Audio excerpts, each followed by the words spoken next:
Yeah, hey, how you doing, guys? Now, I think I've got an unusual voice. I hope you like it. I'm not sure. I just had an interesting experience. I was meant to be live 45 minutes ago. My brother phoned me. I have a brother who's a half brother. He's 9 years older than me. And at the moment, we're going through a bit of grief. Trying to work out my mum's estate and the like. And I was brought up in a religious cult. My brother is a baptized Jehovah's Witness. So we don't ring up and talk to each other. However, when it all goes pear-shaped with family stuff, I've stepped up and trying to sort my mum's affairs out, which has been quite interesting. So not all my family are Jehovah's Witnesses, but my brother is, and it's a bit of a shock when your brother rings you up. So that's what I was doing. He's asking my help to put together some court documents because he said that's what you do for a living. And I laughed. I said, well, I'm actually not a lawyer, but I do a lot of time. So since we last talked, I've got a couple of show and tell items. This here is a mouse trap. And I'm sitting in the lounge the other day and the pixel beside me and a mouse turns up in my, and whoops, mouse, there it is, turns up and runs the back of Fireplace. And I'm sitting there, pixel on pixels, did you see that, Dad? And I said, yeah, I saw that. And he goes, what should we do, Dad? And he said, should we get up and have a look at it? And I said, no, we'll go down to the shop and buy a mousetrap. So while I'm down getting the mousetrap, my mate Steve, otherwise known as Mad Dog, said, I said, hey, you've got a 3D printer. How about see if we can make a mousetrap? So I've already got a mousetrap. So this is what we've got now. So what happens is the mouse comes along here and he walks into this thing over here, right? And then when he gets so far to it that he lands on the back, so you press that down, right? And then he goes through. I can't understand. Showed me so eloquently. Anyway, long story short, when the mouse gets in there, the flag. Steve might have to show me. Well, there it is. The flag comes up. Pretty cool. And not only that, it's got a lid. So, wow.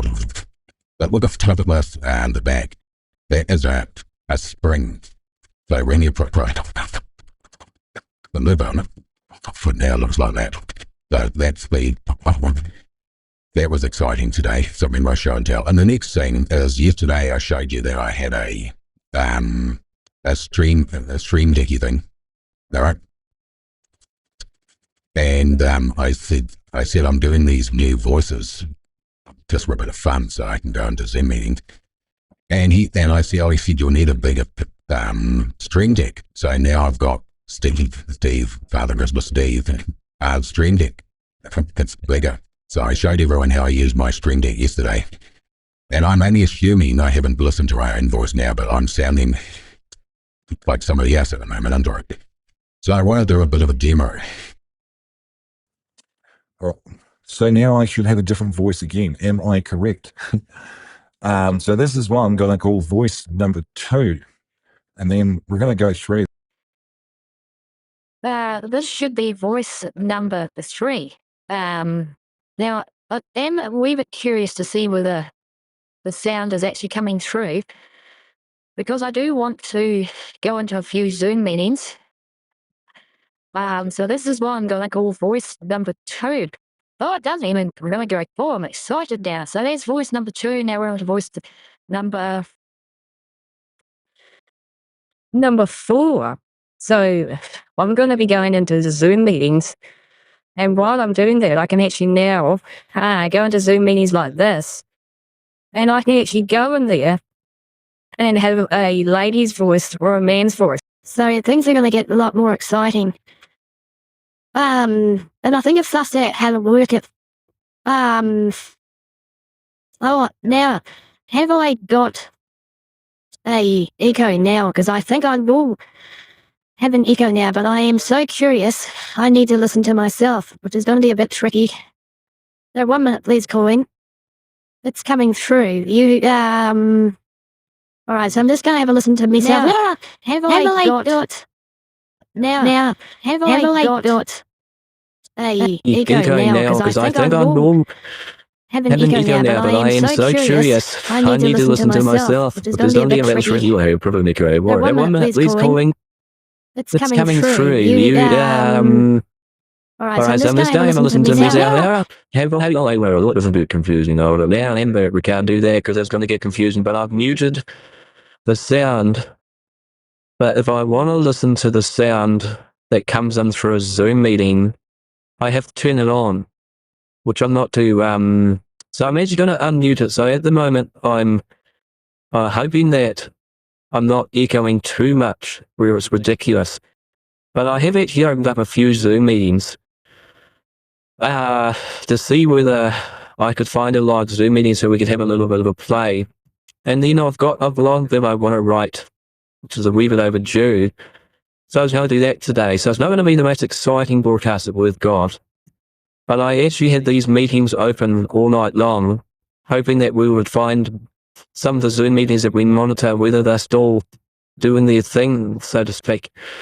So there's a couple of extras that I wouldn't mind having a quick look at. So if you haven't been to the show before, we've got active Zooms, and I've just happened to find, let's see what we've got here. I'm not doing this very well. Let's go to here. So these were a couple of active Zooms that I stumbled across yesterday, and I thought for a bit of a laugh, we'll actually open up a few of these and see whether we can get a live meeting so we can test the new sounds. But I'm sounding a bit funny at the moment. My favorite voice would have to be this voice. I think this is pretty groovy. So we'll have a wee listen to that in a minute. I'll just see if we can find. So I have to turn this off, and I'll have to do this. So now I have to do clever things to the audio. It gets so complicated. Now, I've also had to install some other software because if I how do I put this? If I open up too many tabs, my RAM on my computer overloads. So I now have to monitor that as well. So my life is tricky, but I think we've come up with the female voice was great. So the female voice, so I think this one. So this is theoretically number 11. So we get our favourites, and I've had to renumber them all, complicate the story, but this is number 11, and this lady should have a voice of somebody who's about 60 years of age. And now I'm going to go to her husband. Which this is her husband, and he's number 10. So if we get to get into one of these meetings, I can actually go, and I did a test yesterday with it, but I can't hear myself or the reaction. So it's just a bit complicated. But anyway, let's have a wee look and see. Also, the other thing that you may not notice, how can I show you guys this? Oh, I might be able to show you quite easily. Let's see the camera here. So if I go to the Mac camera, is that going to work? Yeah, so now I've got this Mac camera. So technically speaking, I'm thinking of actually getting a mask. And this can be my undercover look. I can also have a background in the so which is quite good. And as long as I can somehow spin that around, I think I can spin that around when it goes live. That will actually come up no scams. So that's going to be quite good. But the other side of it, if I want to, I could just be a boring Danny and have a background like that. Or the one that everyone uses, or just blur. They can even be quite good. So I might just leave that for at the moment, or maybe some raspberry.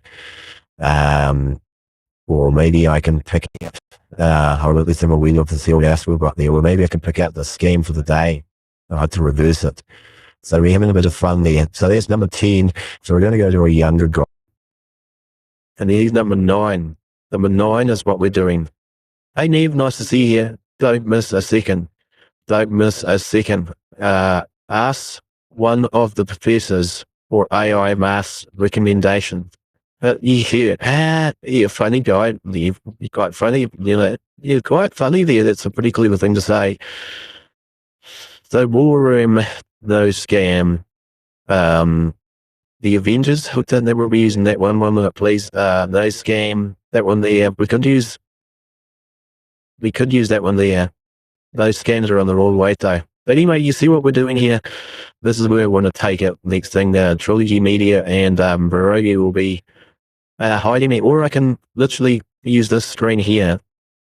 Or I can actually broadcast the actual show that I'm doing right now to show them that they've been real broadcast.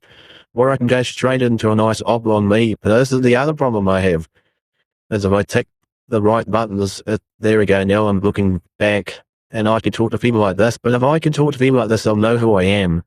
But now then I can flip to this screen here. I might be able to hide my identity a little bit. Or I could have a hat on, like a baseball cap on the side. I don't know. But anyway, let's see if we can get into this meeting.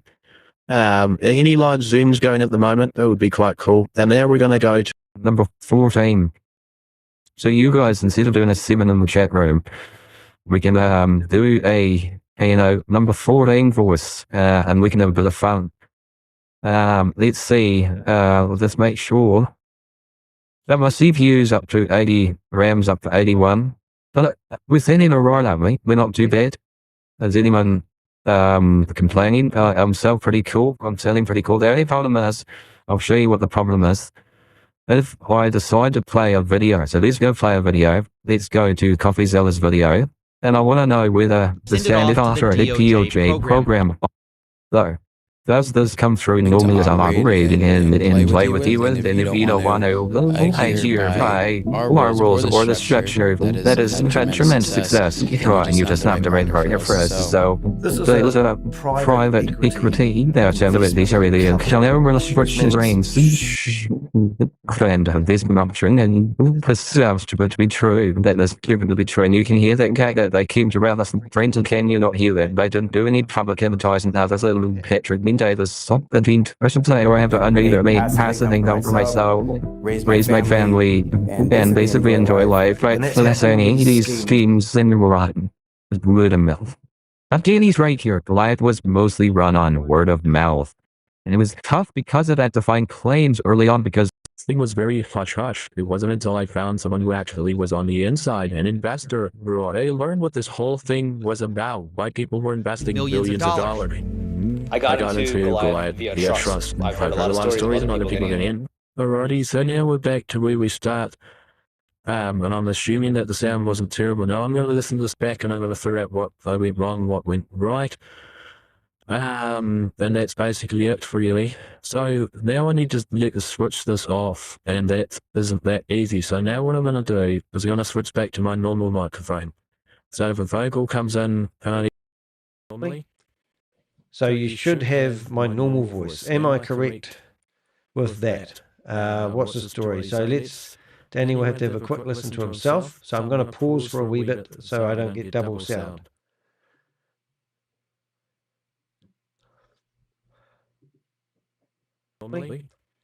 So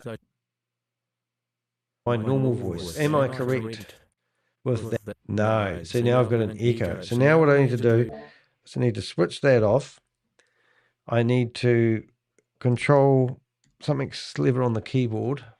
Sound preferences, zoom input, and I need to go back to here. So now I'm assuming I'm sounding okay, and I don't have to shut down the thingy. So let's have a listen.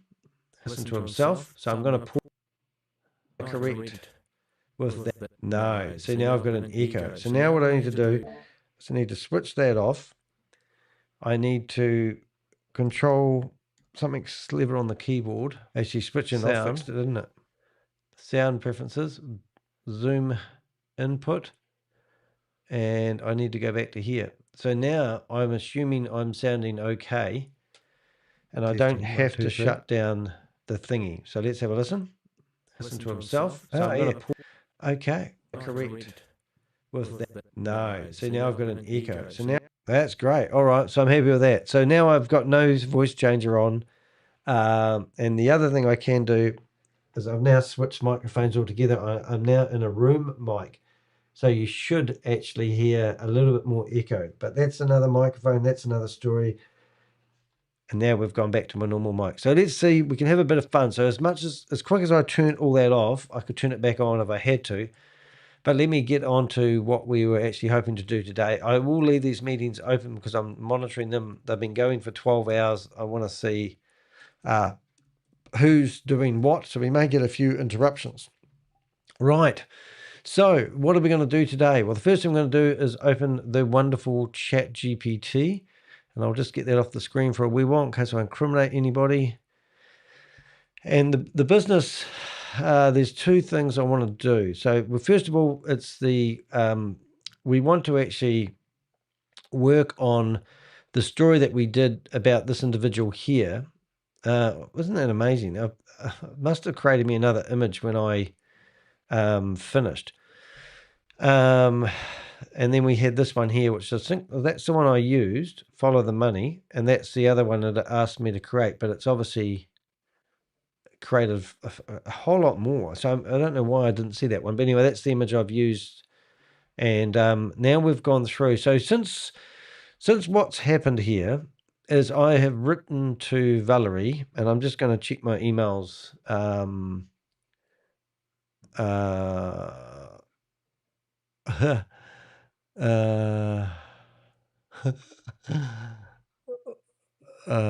My goodness. So, oh my goodness, I've got to forward that to some people. I've just got some ridiculous emails in at the moment, which I just have to forward on to people.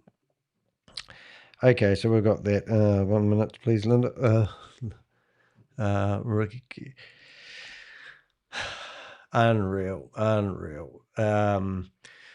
So something really amazing has just happened, which is quite funny. We've taken someone to court for the first time. They now realize that they've done things wrong and they're trying to pass the hot potato, which is just ridiculous, by backing out of it. But however, the courts have now got their teeth into this individual. And it's just most people who know me and what has been going on is actually incredible. Anyway, so we'll get back on target. I'm just going through my email. So what I wanted to check by doing my emails is the fact that Valerie was given a right of reply.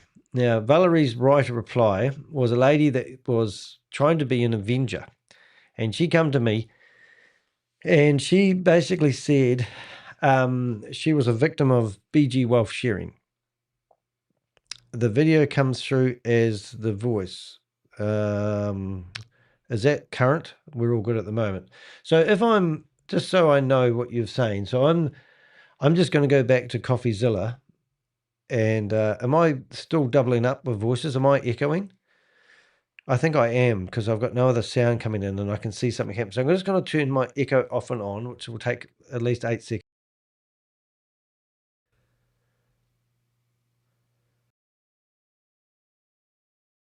And hopefully now I don't have echo. It's fixed now. Oh, too slow. See, you could be a minute behind sometimes, but I can see that the audio system is actually coming back through. We're recording then. I'll just stop that. All right. So now I'm going to play CoffeeZilla stuff. From trust as well. And it was like a chain reaction. So I trusted someone who trusted someone who. So now we're going to go over to here. I'm just going to see. And that's muted. This is there, right? Trust can go a long way.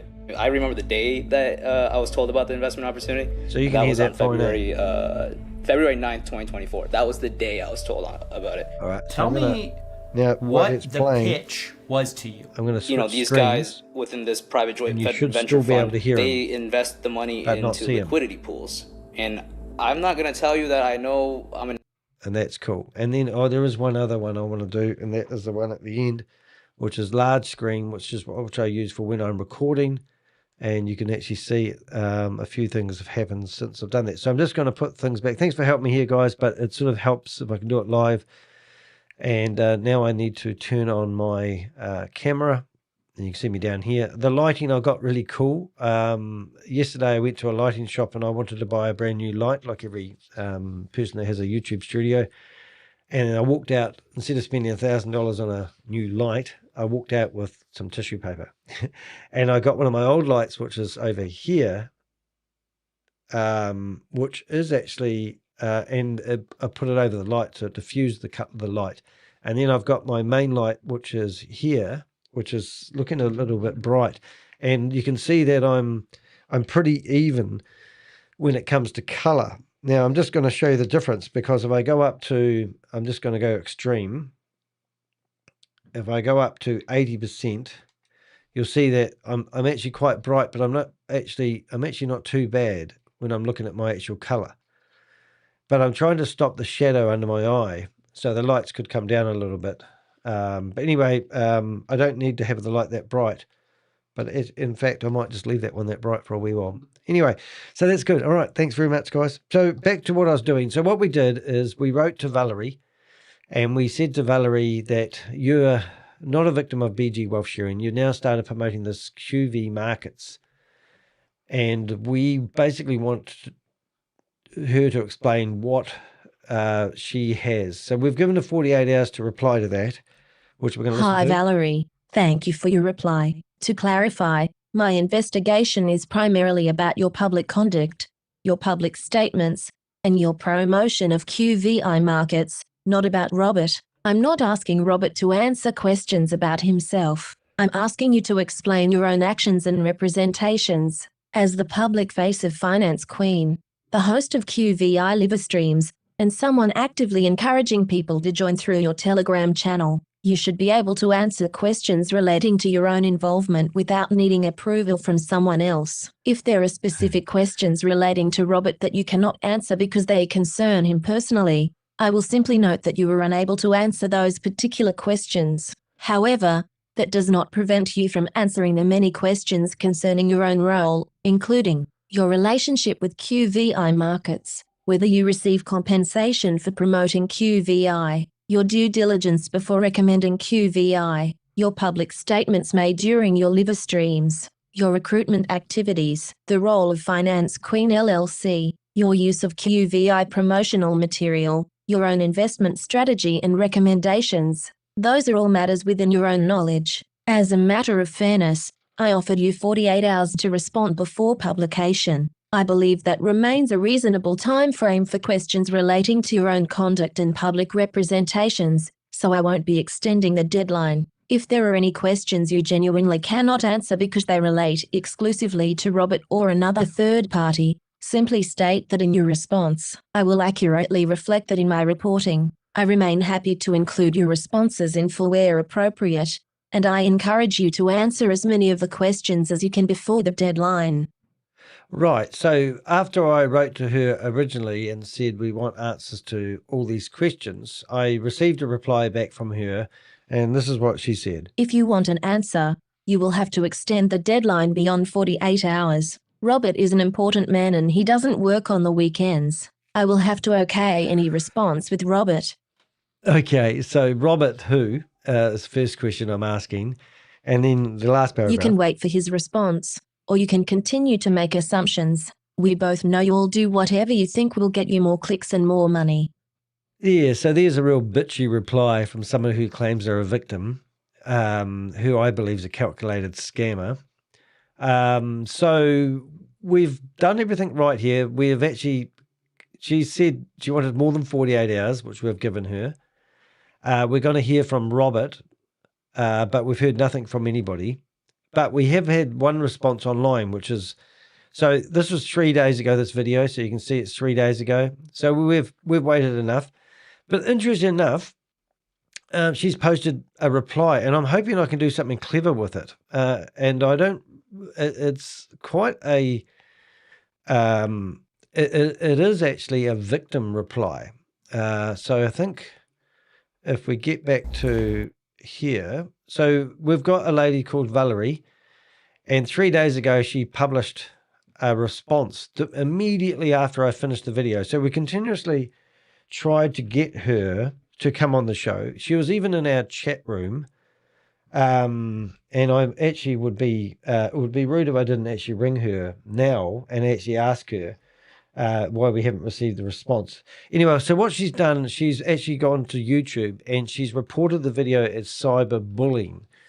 The video got removed. I removed a little bit of stuff they told me to, which was nothing, which is sort of batshit crazy.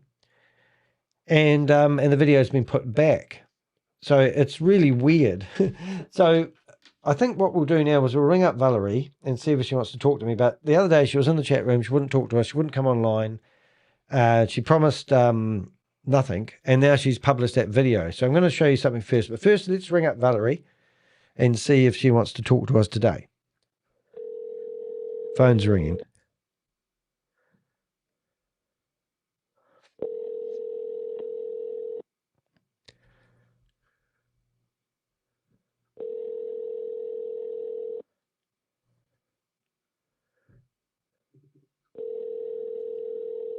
Doesn't look good so far.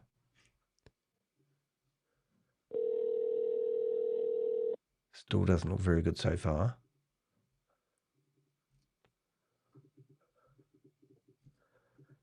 Yeah, so it doesn't look very good at all. Oh, you're there, Valerie. Good, you've answered. Thank you for doing that. But we're just ringing up, actually asking whether, I gave you a right to reply and gave you 48 hours. You said you wanted more time. It's now been 3 days. Haven't received anything back from you. We are about to listen to your video that you posted, but you have totally ghosted us. So is there anything else that you want to, you haven't sent me a right to reply. So is there anything else that you want to say? And you're live on the internet at the moment.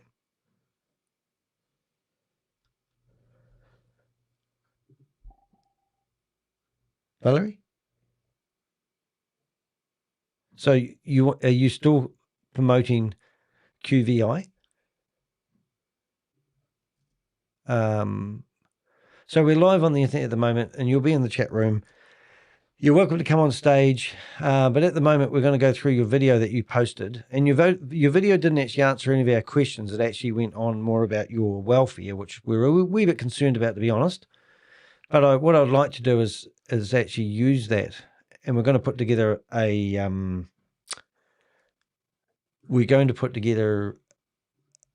blog about QVI, and we would have loved to get the writer response, but we haven't got too much information to go about this QVI. I'm just going there now while we're looking. So for the viewers and the people that are listening, this is the QVI page. And if you went to QVI Markets, so Valerie has managed to get $4,600 off BG Wealth Sharing. She said that she bought a vehicle of her parish, oops, she's hung up now. And this is the other one. So this is all you get for QVI. But if you go back to here, you can listen to Valerie. Speaking out against them publicly on May 5th, 2026. So this is her letter. Welcome. I'm Valerie, and this is Finance Queen, where we move at the pace of restoration, not the pace of panic. All right. Recently, it's come to my attention that some might be confused about my messaging about BG Wealth Sharing, even though my message has never wavered. So let me be clear. No one should ever be accusing anyone of fraud or being a scam unless there's a court ruling that makes this determination. So we could just sit here and debate that. That is absolutely a load of bullshit. So she's basically saying nothing's a scam until it's a court ruling. So you can't use any research. So all the people that do research on anything at all, you might as well stop it now, because you might as well wait for a court ruling. So that means that there's no such thing as independent investigation. We just have to rely on a judge, which is quite funny. But anyway, that's her opinion. And I want to ensure that I am in complete compliance with the law. In the case of BG, the FBI and Department of Justice shut down the BG website, so we can say with certainty that it was a scam. I have never promoted BG or recruited anyone for them. Never promoted BG, but she does now recruit for QVI. I started speaking out against them publicly on May 5th, 2026, and got 80K hits on my videos in 4 days. I have repeatedly called BG and DSJ a scam since April 12th, 2026. I invested about $3,000 in BG and pulled out $4,600, which I spent on a car I bought from a pastor, which broke down in 2 weeks. I have since offered to donate this car to charity. So I have not benefited from BG in any way. In fact, I have had a net loss. Any accusation that I have promoted... So I thought that was really unusual. So she bought a car with the proceeds, and because she did that and the car broke down, that means she didn't receive money from the scam. And then she wanted to, doesn't say she has, but she wanted to give the broken down car to charity. I don't know about anyone who's received charity before. I don't think a broken down car is going to help anyone, but that's noble. That's very noble. Voted BG or recruited for them is completely false. It is slander and it is personally damaging. Okay, so we've got videos of her claiming that she's been helping victims, which is lovely. And we've also got other recordings that we did in the earlier video, which was showing her actually teaching people how to recruit people into QVI, which is exactly the same as BG wealth sharing. You can't make this shit up, honestly. I have 3 degrees, including a master's in accounting. I'm a tax preparer licensed by CTEC. I am not, nor have I ever claimed to be a financial advisor or analyst. In some of my earlier videos, I made some mistakes in my terminology, but I have corrected those mistakes in later videos by creating an investment club. An investment club is a completely legal way for a group of people to share opinions and consider investment opportunities. All of my videos are promoting my investment club, not an individual platform. Yeah, so that was a big contradiction when she said that, because her investment club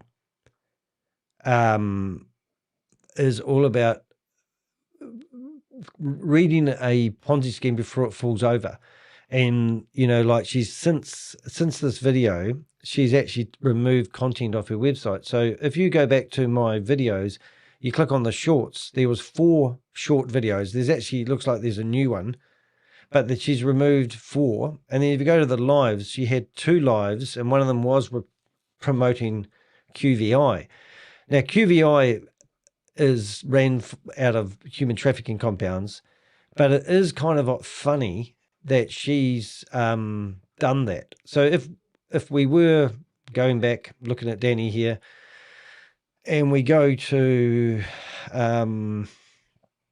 this investigation here, and if we go back through here, you'll actually see, I think we've got her YouTube channel.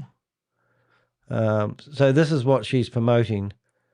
30% of referral accounts balance are counted, whatever that means. But anyway, yeah, so there's a 10 level matrix style, whatever. And I think we went through the correspondence that I've had with her, where she was asking me if she could be an Avenger. She actually said she turned that into a text interview, which is actually her case. But when you come to about here, you can actually see at that time she had 29 videos. And if we come back to her video count now, she has 27 videos, but she's posted 2 new videos. So if you do the math, she's actually removed 4 videos from her YouTube channel, which some people do it. And then we come through back to the correspondence.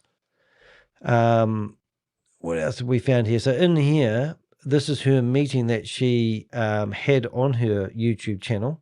Oh, no, she didn't. This was a 2-week-old meeting at the time. So 2 weeks and 3 days old now. And this was her recruiting people into QVI, telling them that they will identify the pitfalls before the scam falls over. Which is our newest platform, and basically go over some of the benefits of it and just kind of an introduction. So I also wanted to talk about our team. So this is your newest platform, and you were told me that you were, and you can actually see in the up here in the chat room, she's actually in there, and she's telling us that I posted it 2 weeks ago. So hopefully it was still current, but we've actually seen that she's on her YouTube channel, the video that she's removed. If you go to the live section, she was actually recording herself doing that meeting at the time. So she's removed that content. Basically, I don't know if she's trying to remove content, but I don't really care. It's not really my point. But if we keep listening to this, this is a hard luck story. I mean, she's obviously not had a good life. I don't think Valerie's in a good place. And I think she may be having a few issues with. And if you listen to this video, she's basically saying that life is terrible and it's horrible. And basically she's trying to help people and she's in a bad way. And she's basically saying she's overcome a lot of obstacles with the help of the Lord Jesus Christ. Amen. God, Jehovah, whatever it is. But she didn't address any of the concerns. In fact, what she said at the start of the video, basically, people were saying untrue things about her. But I'm going back to the video here of her telling people that she's promoting QVI, which is a pay-to-play platform. where you cannot actually participate unless you pay, which is illegal.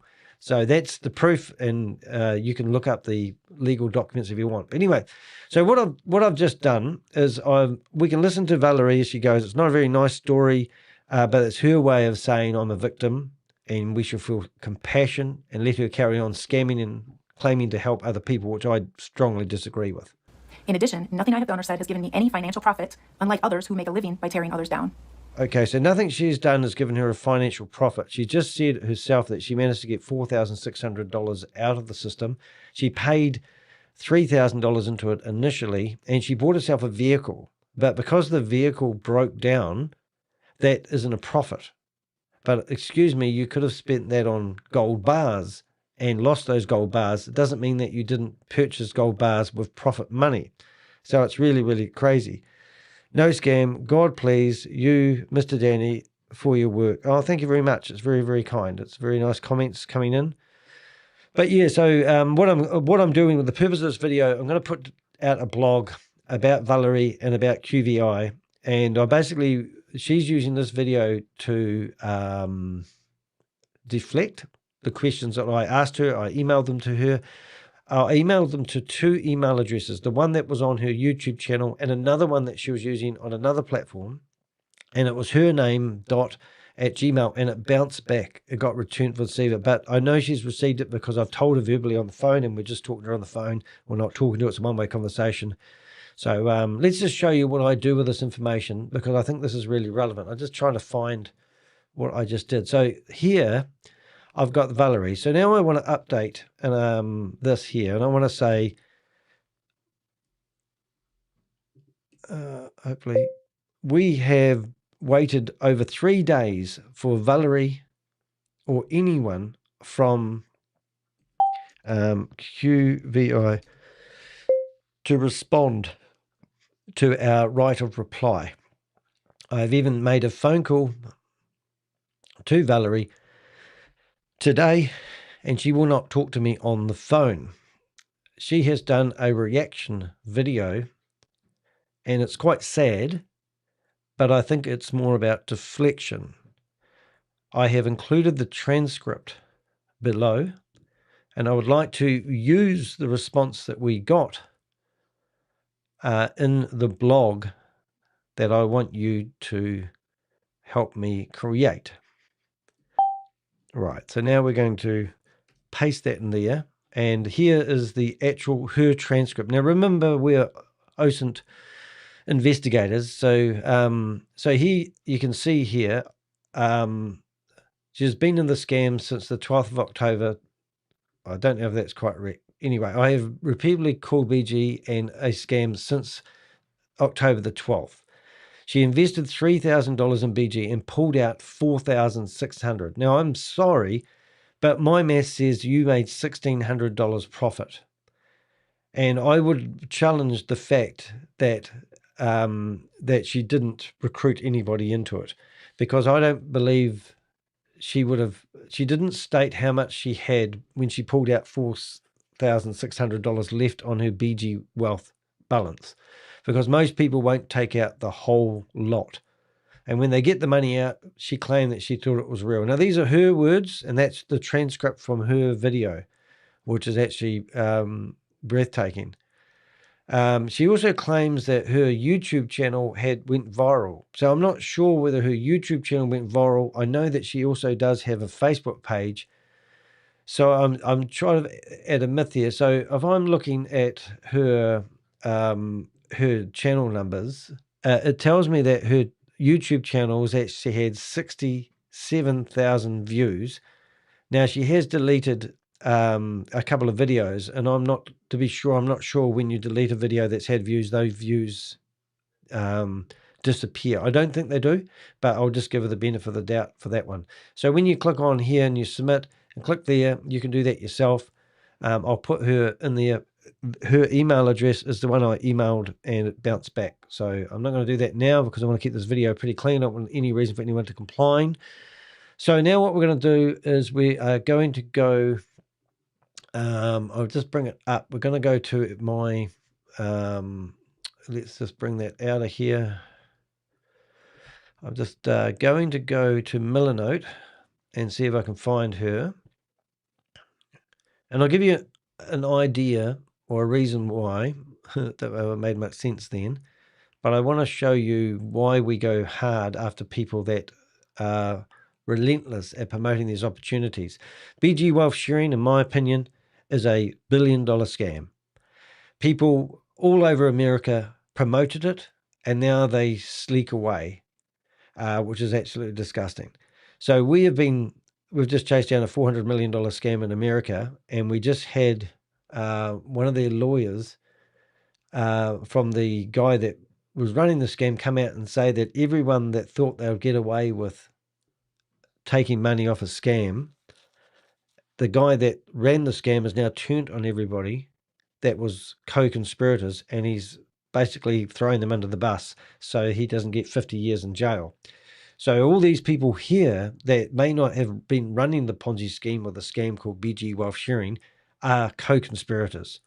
And that is something amazing. So I'm just going to actually see if I can bring that up, because it was actually quite breathtaking. And I think I accidentally deleted that video, but I'll see if I did have it here. I think I might have name, what kind. Let's see if we can put it into kinds. And let's see what we've got. Let's see what we've got. Thanks, Ashlyn. All right. So, yeah, so here it is here. And I'll just bring that up. Just so, hold it, can't brew that in the bin, take it out of the bin. Just so you get the full immersion on how serious it is at promoting these scams. So I'm going to have to try something else here, but I think I've got it sus. So I'm going to go over to this screen here. Now this is not related to anything to do with Valerie, and this video isn't actually all about Valerie, but I want to first of all just check the sound, make sure I've got Thanks, that. Ashlyn. A judge will now decide how long the head of a major... Right, so the guy was in courts. Yesterday we interviewed this guy that's heckling outside. Out of the federal courthouse. He was the only one willing to speak on camera of about a half dozen who showed up to... So that was brilliant. So this guy here, we interviewed him yesterday. It's Jason. And why? It was more of a relationship-based because of whom it came from, not necessarily the verbiage on the actual doc. Yeah, so that was really, really cool.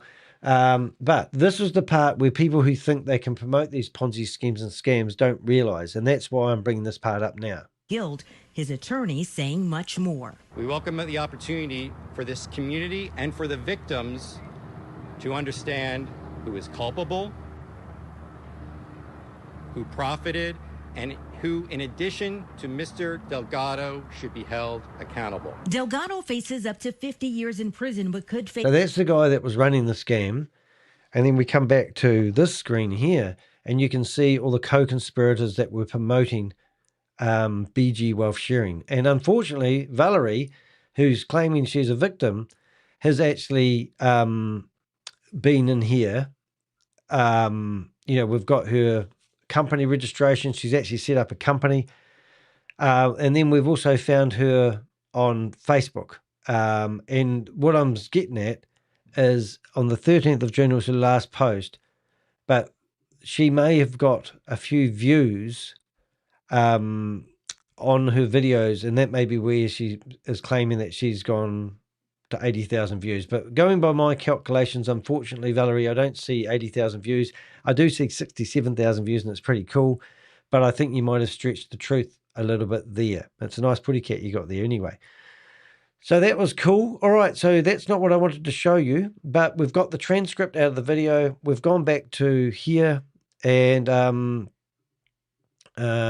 right, and then we're now going to create. So now we're going to put that out there, and hopefully we can bring that back to normal land.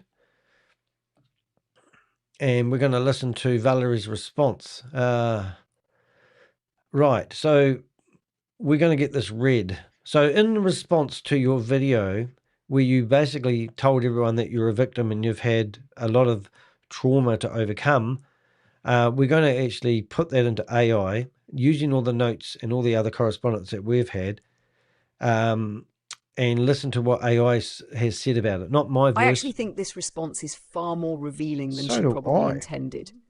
It's important that the blog doesn't criticize or question her personal testimony about her health, disability, recovery, addiction, or faith. Those are deeply personal matters, and they are largely unrelated to the investigation. They certainly are. Whether those experiences are true or not is not something we can verify. Unfortunately, nor is not. it relevant to whether QVI Markets deserves public scrutiny. The real story is that she largely avoided answering the questions that were put to her. Here's what I think should go into the blog as a new section. Valerie's response raises more questions than it answers. After sending Valerie Walasek a detailed right of reply, I waited more than 3 days before publishing this investigation. During that time, I also attempted to contact her by telephone. She declined to speak with me. Instead of responding directly to the questions I had asked, Valerie published a video on her own platform.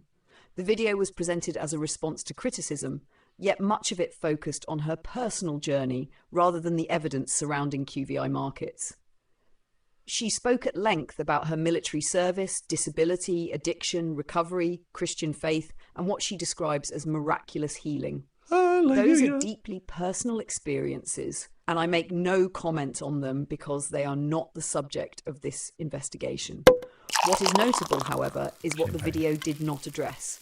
Despite being given the opportunity, Valerie did not provide documentary evidence identifying the owners of QVI Markets. She did not explain who controls the company. She did not provide evidence supporting the claimed relationship between QVI Markets and Goldman Sachs that appears throughout the promotional material. Nor did she explain the extraordinary performance claims being used to market the platform. Instead, much of the response centered on defending her personal motivations and denying that she profits from helping others explore investment opportunities. Those are different questions. My investigation is not based on assumptions about Valerie's intentions. It is based on publicly available evidence, including her live streams, social media posts, promotional graphics, blockchain analysis, company records, and her own statements made while introducing QVI Markets. A new explanation emerges. Here we go. One of the more interesting parts of Valerie's response was her explanation that she does not promote individual investment platforms. Instead, she says she operates an investment club where members simply discuss opportunities together. That explanation deserves careful consideration because it appears inconsistent with the public material I reviewed. In multiple live streams, Valerie introduced viewers to QVI Markets, encouraged them to join her Telegram group, discussed strategies for entering the platform early, explained how members should withdraw profits before the platform eventually fails, and presented referral strategies during team meetings. The promotional material itself also advertises referral commissions, recruitment bonuses, and incentives for introducing new participants. Whether those activities are described as operating an investment club or promoting a platform, readers can review the publicly available recordings and reach their own conclusions. Okay. The questions remain. Right. The purpose of a right of reply... So we'll stop it there, and this is excellent. This is excellent. Could you please give me the blog final? Make sure that all the headings are H2 bold. Oops. H2 bold. That you include some bold words to make it easier to read. Also, use some bullet points on certain paragraphs, but not all paragraphs, just to break up the reading flow. Do not give me a long scrolling paragraphs. That's what else I like asking it. I don't want, what do they call it? I don't want to consolidate any of the information, but I want it to read well. I also don't want you to double up on any of the information. This is very important. I don't want skinny paragraphs but I want them to have fantastic comments, and don't forget any of the stuff you've previously given me in the first draft of the blog. Alrighty, so that should be hopefully enough to see what happens. But out of that there, we should have something important. Also, yes. Right, so let's see what suggestions it's come up with. Absolutely. I also think this is the right time to stop and restructure it properly rather than simply polishing the first draft. Good. Having reviewed everything you've gathered, I don't think the first draft is yet at the standard of your investigations like BG Wealth Sharing, Solarium, or Trevorium. Thank you very much. It tells the story, but it doesn't build the investigation the way your strongest articles do. Specifically, I would keep every important fact from the first draft, integrate Valerie's latest response naturally rather than bolting it onto the end, remove every repeated idea, improve the chronology, improve the transitions between sections, expand the blockchain investigation, expand the QVI marketing evidence, explain why the Goldman Sachs branding matters, explain why their referral program matters, make Valerie's unanswered questions become the thread that runs through the article, keep the reader wanting to continue to the next heading, the finished. Article will probably be 6,500 New donation from Is This Actually words, Live? which is actually ideal for SEO and for your investigative style. It will read much more like your established work, where the reader feels they're sitting beside you while you uncover the evidence piece by piece. I don't think I can produce that quality in a single response because of the response length limits. If I try, I'll either have to compress sections or leave out details you've specifically asked me not to lose. My recommendation is that we build this as the definitive QVI Markets Valerie Walasek investigation over several responses. We'll produce a polished introduction, around 15 to 20 properly structured H2 sections, strategic bolding throughout, bullet points where they improve readability, varied paragraph lengths, no skinny paragraphs and no walls of text, no duplicated information, every piece of evidence integrated once in the correct place, the new right of reply section woven naturally into the chronology rather than tacked on, a much stronger ending that leaves readers asking the important unanswered questions. I genuinely think this has the potential to become one of your strongest investigations because it isn't just about QVI Markets. It's also about how someone presents themselves as a scam victim, builds credibility by exposing one collapsed platform, and then begins introducing their audience to another opportunity that raises many of the same questions. That's the real story. I recommend we do this properly rather than rushing it. I think it deserves to become your definitive investigation into Valerie Walasek, Finance Queen LLC, and QVI Markets. New donation from Chris Delgado. Thank you, Chris Delgado. Yes, this is very much live, and we basically put together a blog in real time. My goal really is to expose QV Markets, and hopefully people will see the warning flags and how these people that present these opportunities manipulate people, and they go after communities and church groups. So it's like, I think the main focus of this blog should really be on the scam itself, and also how similar it is to BG Wealth Sharing. There was also another opportunity that we did a blog about called PO Wealth Sharing. And there's numerous other copycat scams out there.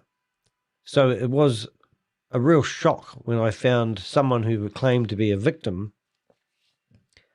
promoting exactly the same thing once again. It really was a wolf in sheep clothing moment. What I would like to do is focus on markets, so we can help people who may be searching to find out whether it's a genuine investment opportunity.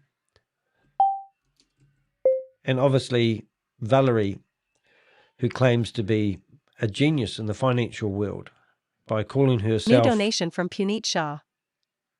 the finance queen. Oh, you missed the words because I had the thing.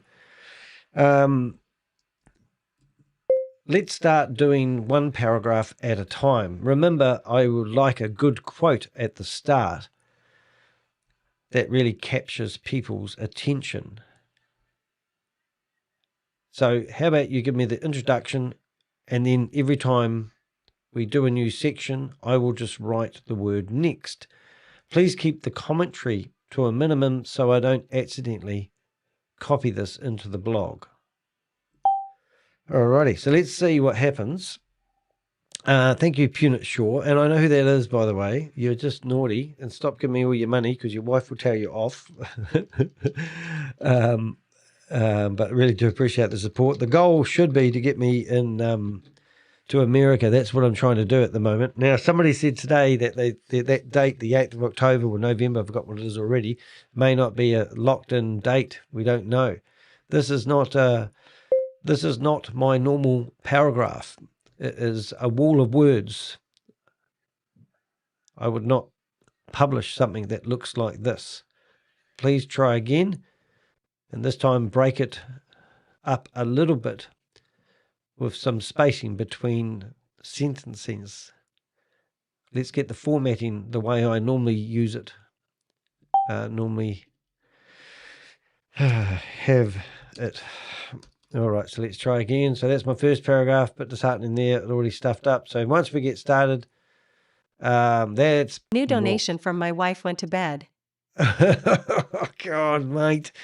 Oh, my goodness. You would be hopeless at the casino. You'd just be one more chip. That's good. Well, I'm going to ring her up. Shall I ring her up and see if I can wake her up? Why is that bright light coming from? You know, that's interesting. I now have a door open, and the sunlight is coming in the door, and that is causing that shadow on my face. I'm just trying to be absolutely amazing. That's incredible. All right, so let's have a listen to the first paragraph. Read aloud. I agree. Looking back at it, that's not your style. Your introductions usually feel like you're sitting across the table from the reader telling them how the investigation unfolded. They breathe more, the paragraphs are easier to read, and each one moves the story forward. I'd write it more like this. Open quote, the most dangerous scams don't just recycle the same business model. They recycle the same victims, and sometimes those victims become the next promoters. Close quote. When I first came across QVI Markets, I wasn't looking for another investment platform. I was still investigating the collapse of BG wealth sharing, reviewing evidence, speaking with victims, and documenting how another crypto investment scheme had unraveled. That's when something caught my attention.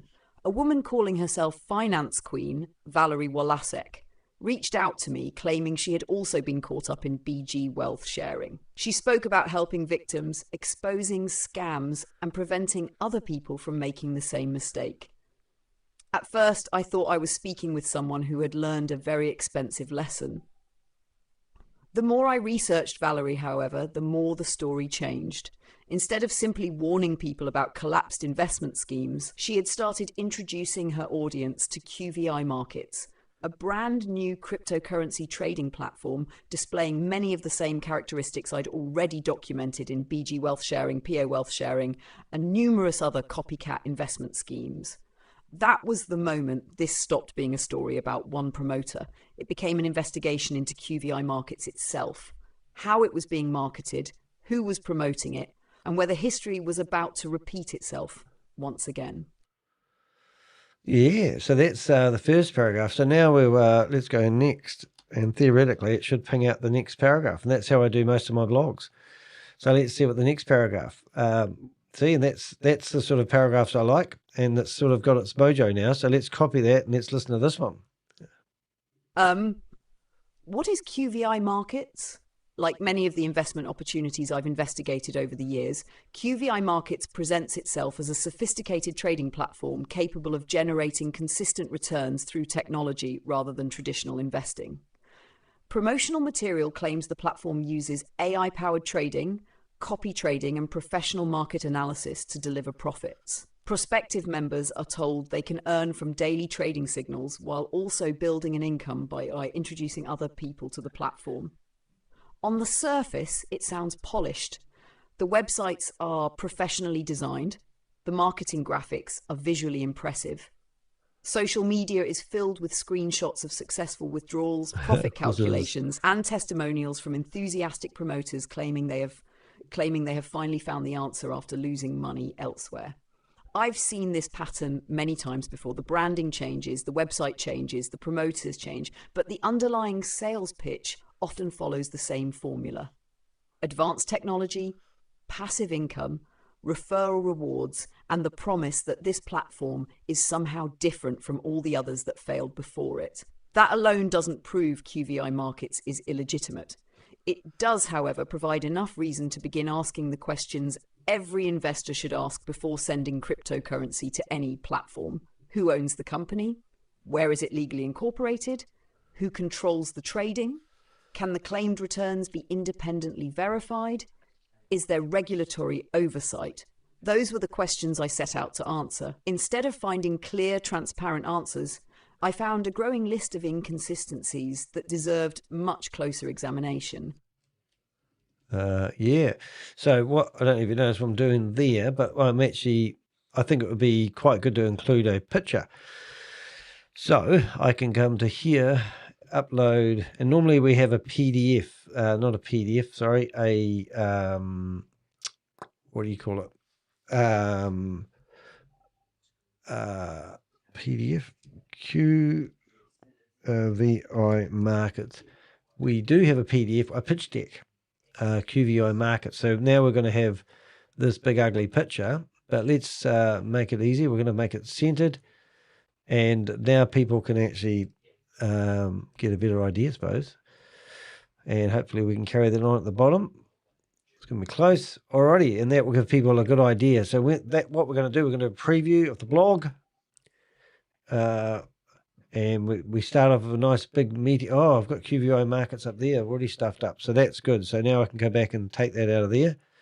Oops, take that out of there, grab that there, and then just leave that there, remove that there, QVI Markets, and I'll put that back up there.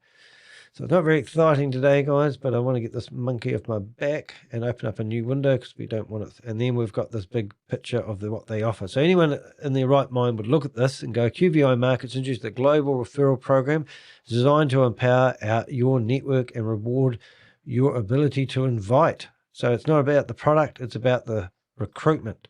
And here they tell you about the commissions. The first deposit must be $500. The first deposit for a new user must be 30% of the total account balance to qualify for commission. So all these things here are just about identical, slightly different maybe than BG Wealth Sharing. And this lady's claiming she's already made $1,600 from promoting this. So it's just amazing. So I'm really excited to see what next paragraph comes out. And we'll go next and we'll see what we get next. A familiar pattern emerges. Brilliant. So we've even got PO Wealth Sharing, which is great. So now we're going to listen to this paragraph and we'll see what happens. A familiar pattern emerges. Thank you very much. The more I looked into QVI Markets, the more it reminded me of investigations I'd already completed. Not because the names were the same, not because the people were the same, but because the business model, the marketing, and the psychology all felt remarkably familiar.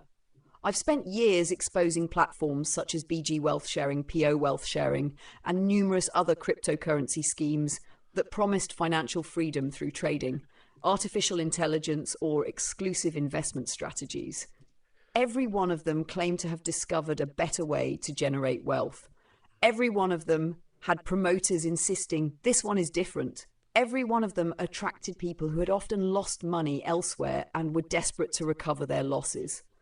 That is one of the reasons I became so interested in QVI Markets. Many of the people now promoting it aren't newcomers to this industry. They're individuals who have previously participated in or promoted other investment opportunities that have since collapsed or attracted serious criticism. When I see the same recruitment methods, the same lifestyle marketing, the same emphasis on bringing in new members, and the same promises of consistent returns, experience has taught me that it's time to start asking difficult questions. Not because every new platform is automatically a scam, but because legitimate investment businesses shouldn't have a problem answering legitimate questions. Brilliant, Dave. Isn't that brilliant? I mean, I have fed a lot of information. It knows me well because I've done it, but you just can't beat that. So I'm going to carry on going with that. Sounds good so far. Why QVI Markets looks so similar to BG Wealth Sharing. The first major red flag was how closely the QVI Markets pitch resembled the kind of opportunity many BG Wealth Sharing victims had just escaped. BG Wealth Sharing was sold to people as a trading-related income opportunity. Participants were encouraged to believe that returns came from sophisticated systems, financial knowledge, and access to something ordinary people would not normally have. QVI Markets appears to be using a similar emotional hook. It tells people they can participate in trading signals, build income through team activity, and recover financially by joining early. New donation from the Big Rig. Powerful when directed at people who have already been damaged by another platform. Oh, thanks, mate. This is what makes the situation so concerning. A person who has just lost money in BG Wealth Sharing may not be thinking clearly. They may be embarrassed, desperate, angry, or searching for a way to repair the damage quickly. That is exactly when promoters should be telling people to slow down. Instead, QVI Markets is being presented as the next opportunity. To me, that is not recovery. That is a wolf in sheep's clothing moment. You know, and the honest truth of it, guys, is that it's disgusting because these people know that BG Wealth Sharing, a lot of people put far too much money into it. The first thing these promoters will do is tell you only to invest what you can afford. Now, Valerie here, that we're talking about, said to people, if somebody wants to put $80 in there and it's their grocery money, she won't let them. But she will give them, she said, her words, a high interest account. New donation from And I'm Not Awesome. Stop it. I didn't think I'd be a celebrity and people throw money at me. It's quite good. I've always thought that it had to be female and 25 to get that sort of, I feel like I'm a stripper now. Not that I've given $5 notes to strippers. But anyway, thank you very much, guys. I really do appreciate the support. And I don't know if I went off topic there, but I think you know what I'm trying to say.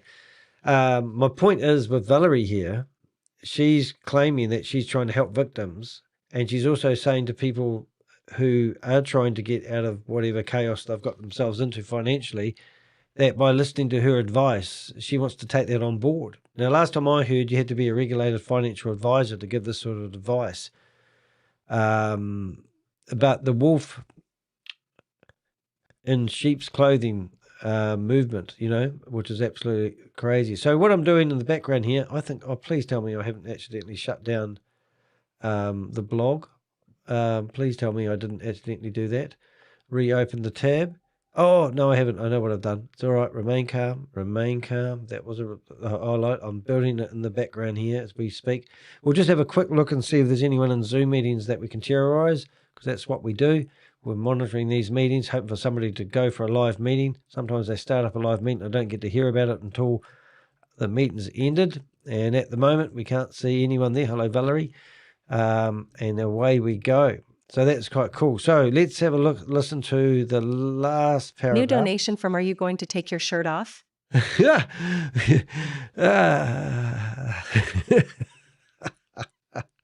No, go to bed. The Finance Queen connection. I wasn't looking for another QVI Markets promoter. In fact, Valerie Walasek, who calls herself Finance Queen, came looking for me. She first contacted me by email after reading my investigations into BG Wealth Sharing. She described herself as a victim who wanted to help expose what happened and prevent others from suffering the same fate. Okay. We continued our conversation on Signal, where she spoke about her background, her financial qualifications, and her desire to help people recover.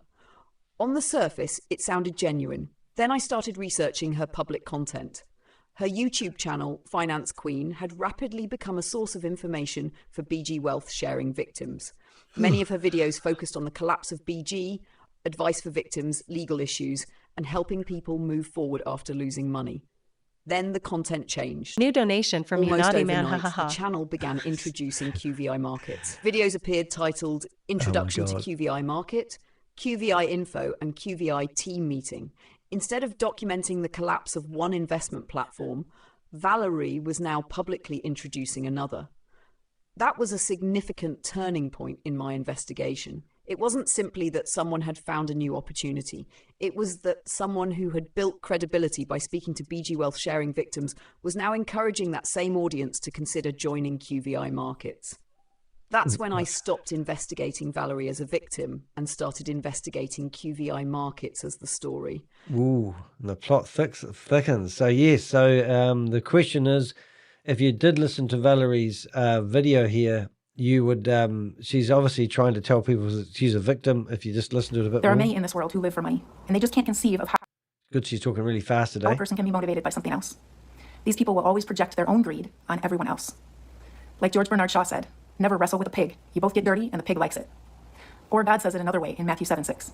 Give not that which is holy unto the dogs, neither cast ye your pearls before swine. See, people who quote these quotes, I had a go at another promoter the other day. It was Trevorium, and they were using quotes from Warren Buffett to give them some sort of credibility. And there's all these cliches that, you know, you could go through. I could go through and grab a whole lot of quotes I could use to endorse whatever I'm doing.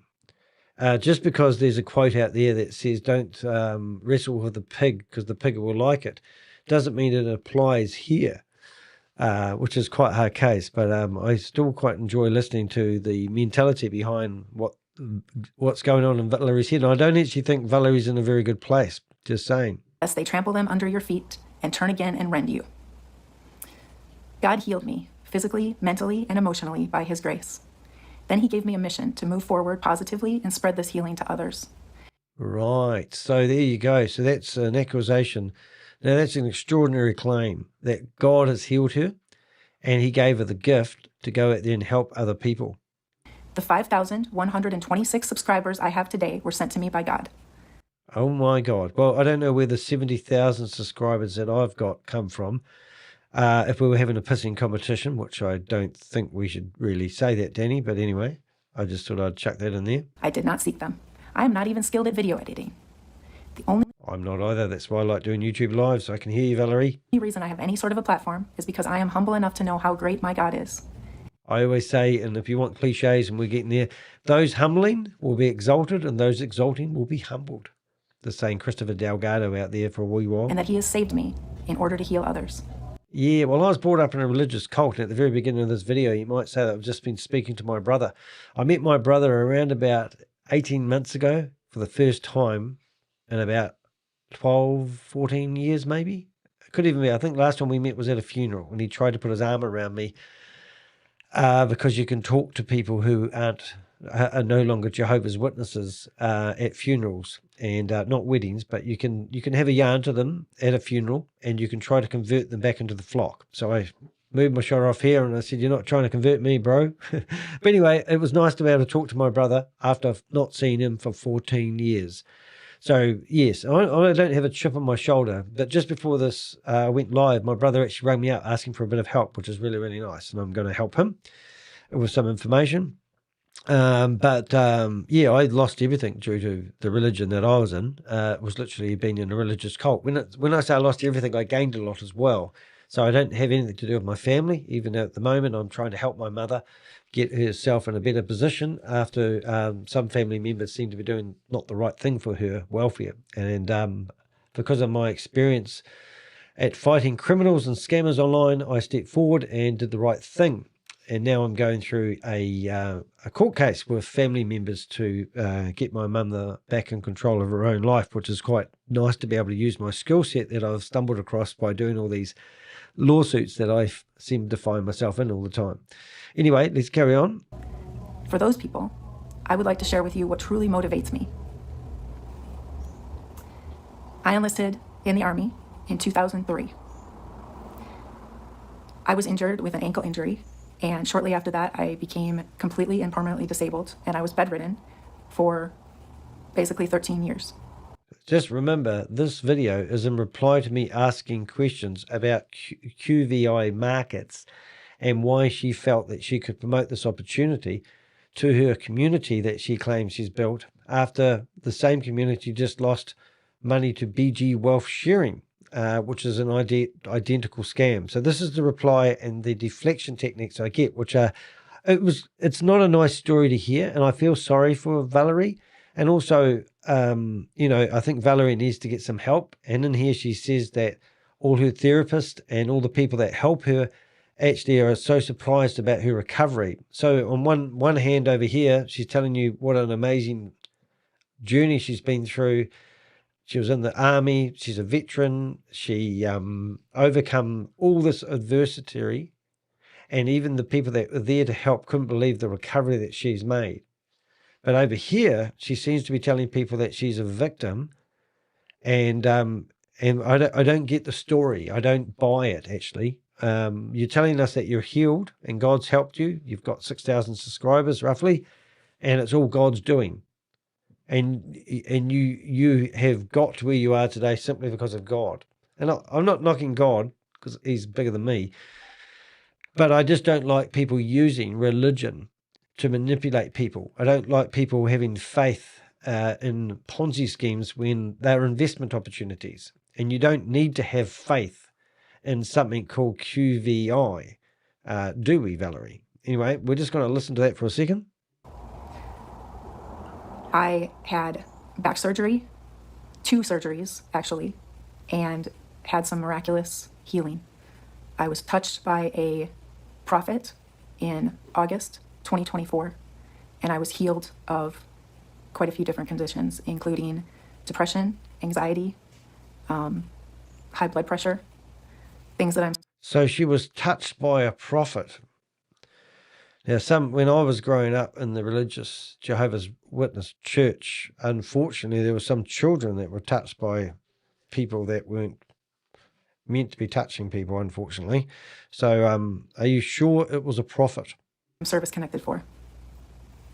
I also underwent 3 back surgeries, and even though my doctors told me that I would be walking, but I would have pain, the healing that I received was miraculous. They are shocked at it.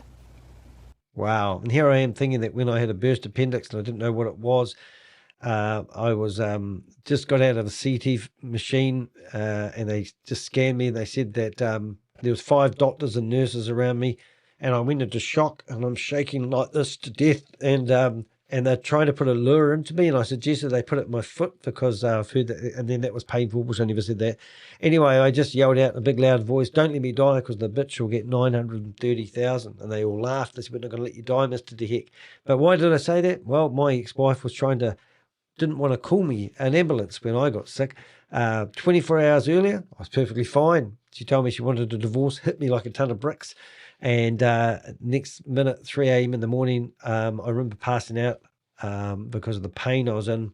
Woke up in the morning, they said, "Oh, yeah, she had a burst appendix, Mr. DeHeck," and actually burst on the operating table. It means they had to take all my intestines out, put them on the table, wash them out in water, clean them a wee bit, give them a polish, then put them all back in and hope you don't get an infection. Well, I did get an infection, and that's when the 5 nurses were around me and I was shaking like a leaf because they had to stick a big needle all the way through my back and suck out all this bad pussy stuff.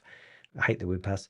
And then give me antibiotics. They gave me 10 litres of antibiotics, so much that I could feel it going through the veins of my body. Now, this isn't a made-up story. This isn't for a donation. This isn't any other reason. I'm telling you, we all go through shit. And it's how you come out the other end. Now, I didn't come out the other end of nearly dying at the age of 39. I'm now 56 years of age and start scamming people or being a financial advisor. I didn't. I do that. In fact, what I started doing, Valerie, is I started organising social clubs for lonely people because I found there was a lot of lonely people in the world. And I was one of them. I went through a divorce, living in a 1-bedroom apartment, 10 metres from the railway line. Train used to go past at 4:15 in the morning, hooting its horn because it was coming up to the intersection, woke me up from a deep sleep. And then I used to think, I hate my life. And on Wednesday night, I used to go down to the pub, look at all the other guys in the pub and think, I hope I'm not looking like those guys. I don't want to sit here drinking my life away. So I started a social club. And then I finished up running 15 events per week. I had a business networking company. I used to get small groups of people, 2 meetings a day in the morning, and then I used to do that Monday through to Friday. And the next thing I started doing is organising tramping, hiking, dinners, just everything you could think of. And I used to go to, I didn't organise these events, but I used to go to 3 Toastmaster events a week, and I used to learn to become a better public speaker because that's what I wanted to do. I was also a member of another organisation called National Speakers. So what I'm saying is I was lonely. I didn't have many friends because all my couple friends disappeared somewhere when you go through a divorce, and I literally had to start over at the age of 40. I remember losing 10 kgs of weight in 1 week. I managed to find that again. But we all have horrible things that happened in our life.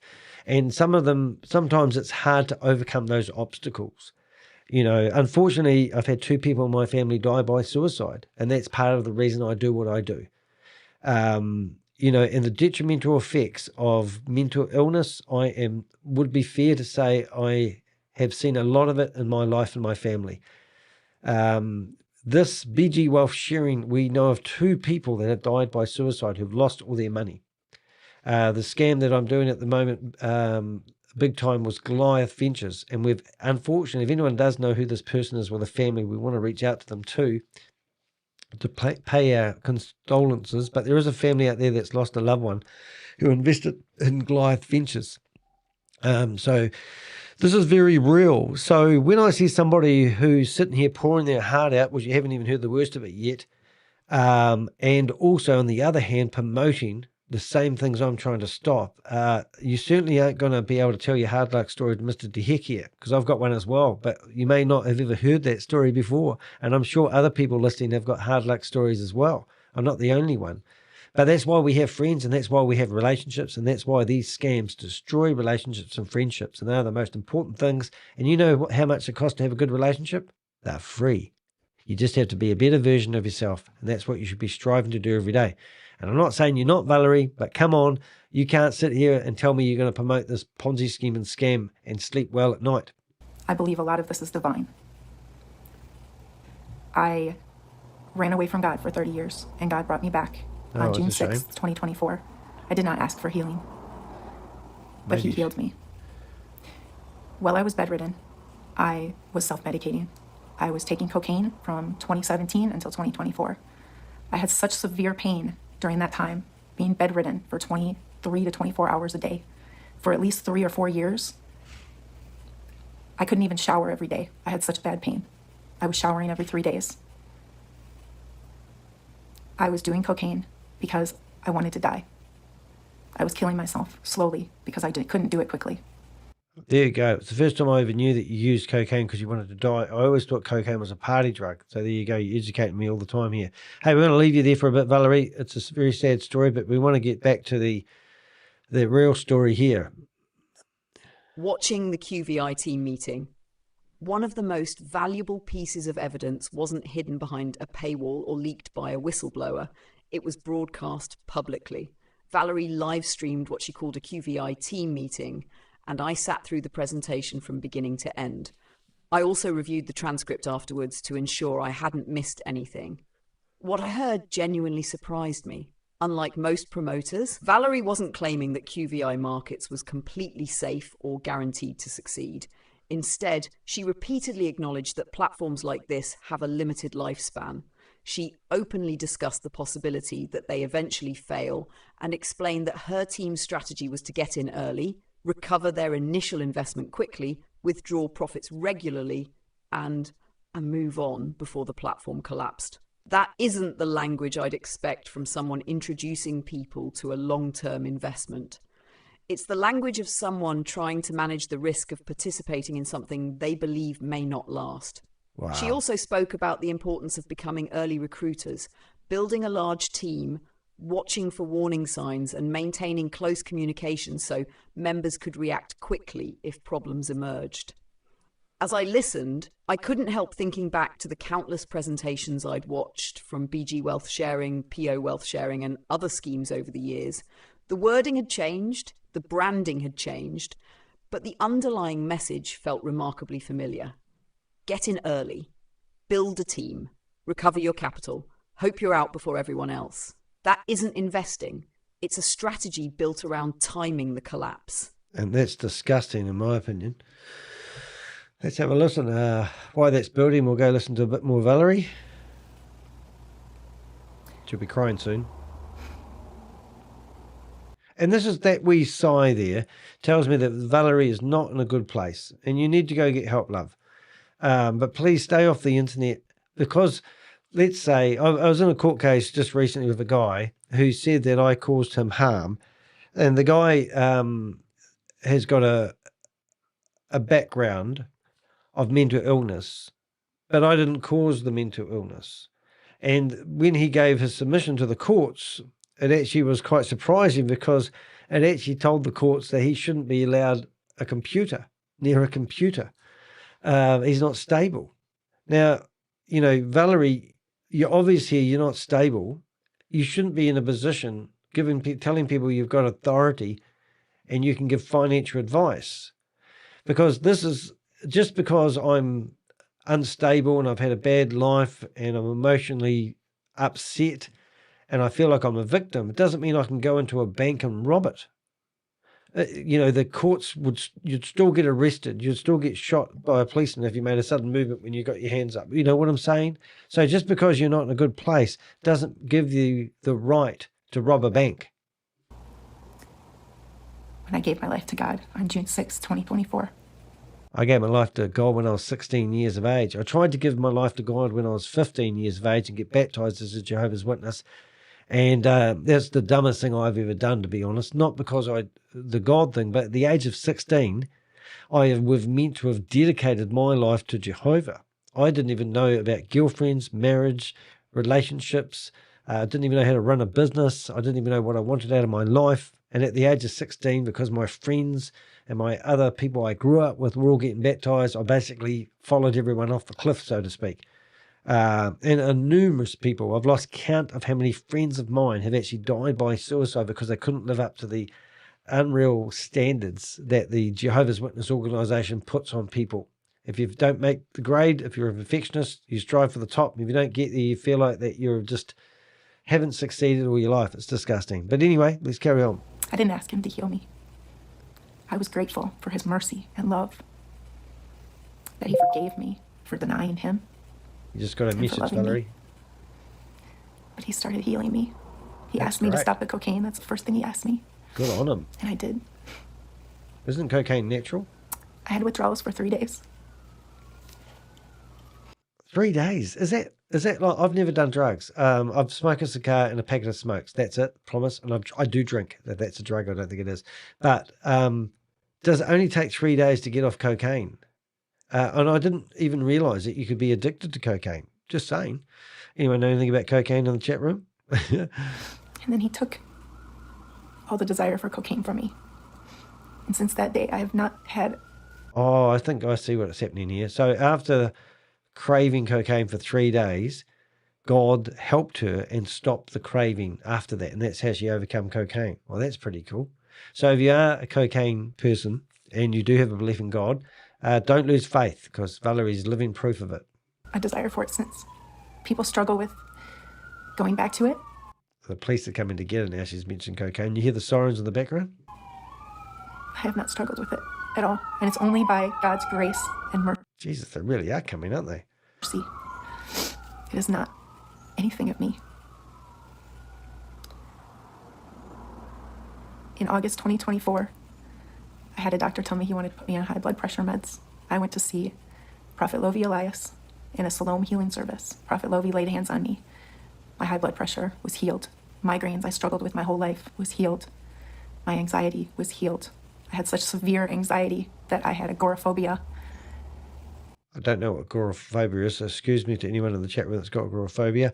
Oh, now, Doug, man, you're the man. Took my brother 12 days to get off coke. No, I didn't even know you could get addicted to coke. So maybe if you hung out for another 9 days, Valerie, you wouldn't have needed to get God involved. Just saying. I don't know if that's been callous or not very nice, but it's very cool. Right, so now we've got the writer reply. So we did write Valerie a writer reply 3 days ago, and we haven't received any reply, which is a bit disgusting. New donation from I don't like cocaine, just the smell of it. Before publishing this investigation, I wanted to make sure Valerie Walasek had every opportunity to explain her position. Oh dear. Rather than publishing first and asking questions later, I prepared a detailed right of reply covering the evidence I'd gathered during my investigation. The questions weren't designed to trap her or make assumptions. They were straightforward questions that any promoter of an investment opportunity should reasonably be able to answer. I think so. Among other things, I asked, who owns QVI Markets? Crickets. What due diligence had she personally undertaken before promoting it? Does she receive any commissions or referral income? Who controls the company? What evidence supports the claims being made in the marketing material? What role does Finance Queen LLC play in all of this? I gave Valerie 48 hours to respond before publication. Instead of answering those questions, she told me she would need to obtain approval from someone she referred to as Robert, describing him as an important man who didn't work weekends. She suggested I extend the deadline while she sought his approval. I declined. The investigation isn't about Robert.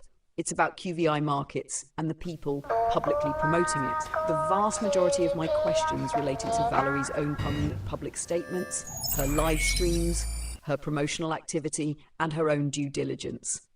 Those are questions only she can answer. I explained that if there were specific questions relating solely to Robert, I would simply note that she was unable to answer them. That didn't prevent her from responding to the many questions concerning her own involvement. More than 3 days passed. No answers arrived. Well, there we go. So let's go back and listen to Valerie. We've learned a lot about cocaine and we've received some donations from people. The best comment of the day has to be cocaine. I don't like cocaine, just the smell of it. Don't you snort it?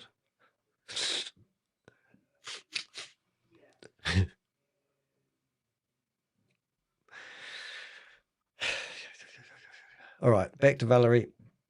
So we've got a cocaine person here, an ex-veteran, somebody who had 2 surgeries, and now we're going to hear more of the hard luck story.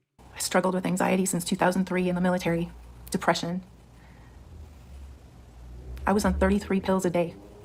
33 pills a day. Now, I would think that was bullshit. However, my sister, who took her own life, unfortunately, used to have a tray this big, and she used to be bulimic and anorexic. I saw my sister 16 stone and then 6.5 stone. And she used to take pills to help her, and then she'd have other pills to counteract the depression pills that she was on. And she was a walking thingy though, but 33 pills a day, I don't even know how to comprehend that. So that would be 3 times a day.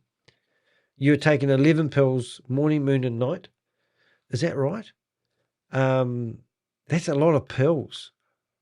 You know, and I would actually be interested to know what pills they were, because that is a lot of pills. I mean, if you can imagine when you're walking, that would rattle, wouldn't it?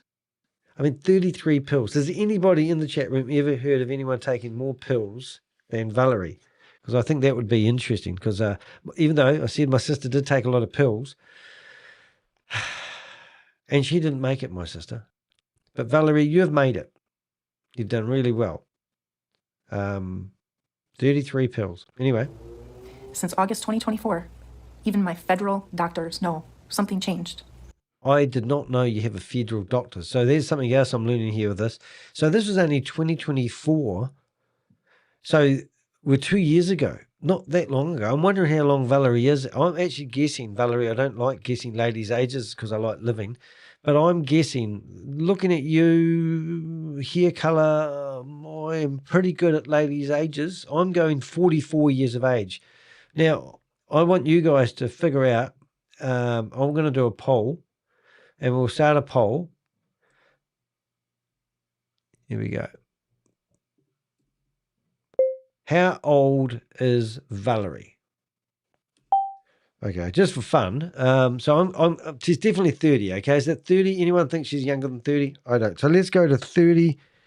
32. Let's go 40. Then we can go, I think 40. Oh, I'll go 30 to 39. That's it. 30 to 39. And then we'll go 40 to 45, 44. And then we'll go from... New donation from Nick took 21 pills. That's fun. 21 pills. That's clever. That's quite good. We're busting a scam at the moment from Nick Petrillo, and his company is called 21 Ventures. So that's quite funny. Anyway, 49. 49. Hold it, 49. I'm not very good at this. So now we're going to go to 50. We'll just go 50 plus, and I want you guys to do the thing. What do you call it? The poll.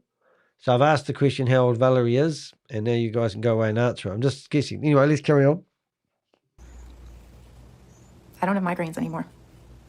I've had a headache all day long, Valerie. I woke up this morning and I thought, did I leave the heat pump on? And I don't, but I've still got a headache now. So I feel you. I mean, what did you actually said? I think you had 9. I don't know how you had them so consistently, but let's have a listen to that again, because I think you said 9 migraines a week. Migraines anymore. They're gone. How many did you say? I used to have 9 migraines a week. 9 migraines a week. That's very consistent. It wasn't 8 one week and 10 the next week. So you averaged 9 migraines a week. So I would say it could be the pills. That's a lot of migraines. So you've got, that's horrible. It must be awful. They're gone.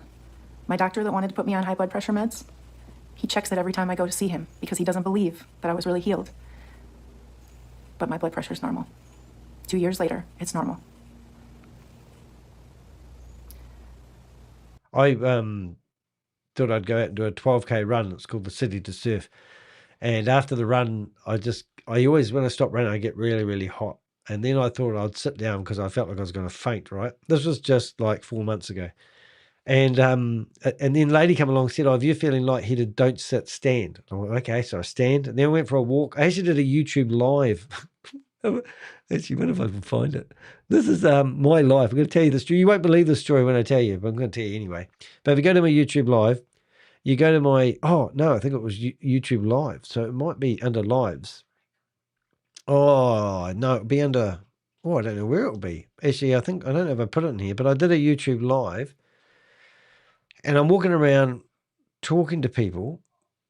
And anyway, then I sort of got myself together again. And then I sat down. A friend came up to me and said, how are you feeling? I said, I still don't feel very well. I said, why don't you go get checked out at the ambulance? So I went to the ambulance. Next minute, I'm on a drip. The guy said, I've got no blood pressure. He said, yeah. So I was basically in a real bad way. I can't find it. Anyway, so yeah, so I was on a drip and it took me ages to recover. But I was actually had, my blood pressure was something stupid like 40/70 or something. I don't even know how to say that, but it was pretty insane. Hold on, what have we got? Write a reply. What have we got next? I'll do the next section. We'll go back to Valerie and see what else went wrong with Valerie. Go for it, Valerie. Your time. My psychiatrists have to admit I am asymptomatic. Is that good? I don't know. And sorry to hear that, Nev. I know that you said you were disabled, but your migraines hospitalised me. It must be awful. I mean, is it possible to have 9 consistent migraines each week? Or is it just something you live with? Do they just not go away? Don't know. I'm not really taking the piss out of it, but I am thinking that this lady isn't really the sort of lady that you should be trying to help other people. I think that's my point of this exercise here. This lady's obviously gone onto a YouTube channel, even though I asked her for a write a reply about the opportunity she's promoting. She's put this amazing video out here telling everyone that everything you can imagine has happened to a person has happened to her. God's got behind her and helped her fix everything, and that's great. And she's literally telling people here, if I haven't read this right, that she's a miracle child and God's helped her overcome all these adversities. And now, listen to this, guys. God's going to strike Danny to heck dead because he's stopping this lady from helping other people with their financial futures. I'm just making assumptions here. God started working on trauma from my childhood. Things I thought I had gotten over, but he started digging up and dealing with. Jesus, that's not very nice, God. I thought you let bygones be bygones. God has healed me so completely, 100% restoration. Hold it a minute. Marinate on that there a bit. We'll go back to here. We'll read another paragraph. So we just heard from Valerie, her own admission, that God has healed her 100%. It's pretty good. Anyway, let's listen to this next paragraph. Let's get into it. Richard, go to bed. You should be asleep by now. A public response instead of public answers. After more than 3 days had passed without receiving answers to my right of reply, I made one final attempt to speak with Valerie directly. I telephoned her. She answered the call, but declined to discuss the investigation. Shortly afterwards, however, she published a video responding to the situation. Naturally, I watched it from beginning to end. What struck me immediately was that the video wasn't a response to the evidence I'd presented. Instead, Valerie spent much of the recording discussing her personal life, including her military service, disability, recovery from addiction, Christian faith, and what she describes as miraculous healing. Those are deeply personal matters. I'm not investigating Valerie's faith. I'm not questioning her health. I'm not disputing her military service or the challenges she says she has overcome. None of those subjects are the focus of this investigation. What I found far more interesting was what wasn't discussed. Despite being given a detailed list of questions, the video did not explain who owns QVI Markets, who operates the company, where the company is legally incorporated, what independent due diligence had been carried out before recommending it, why Goldman Sachs branding appears throughout QVI promotional material, what evidence supports the investment claims being made. Instead, Valerie stated that she doesn't promote investment platforms, but rather operates an investment club where members share ideas and discuss opportunities together. Readers can compare that explanation with the publicly available material for themselves. During the live streams I reviewed, Valerie introduced QVI Markets, hosted QVI team meetings, encouraged viewers to contact her through Telegram, discussed recruitment strategies, explained how participants should recover their initial investment quickly, and spoke about moving into new platforms early. Whether that amounts to promoting an investment platform or simply discussing opportunities is something readers can judge after reviewing the same evidence. For me, however, one thing remained unchanged. The questions I originally asked are still the questions that matter most, and they remain unanswered. Right. All right, ladies and gentlemen, we have got a news flash, something of important coming through. I'll play my newsreader information. Here it is. I'll just prepare myself.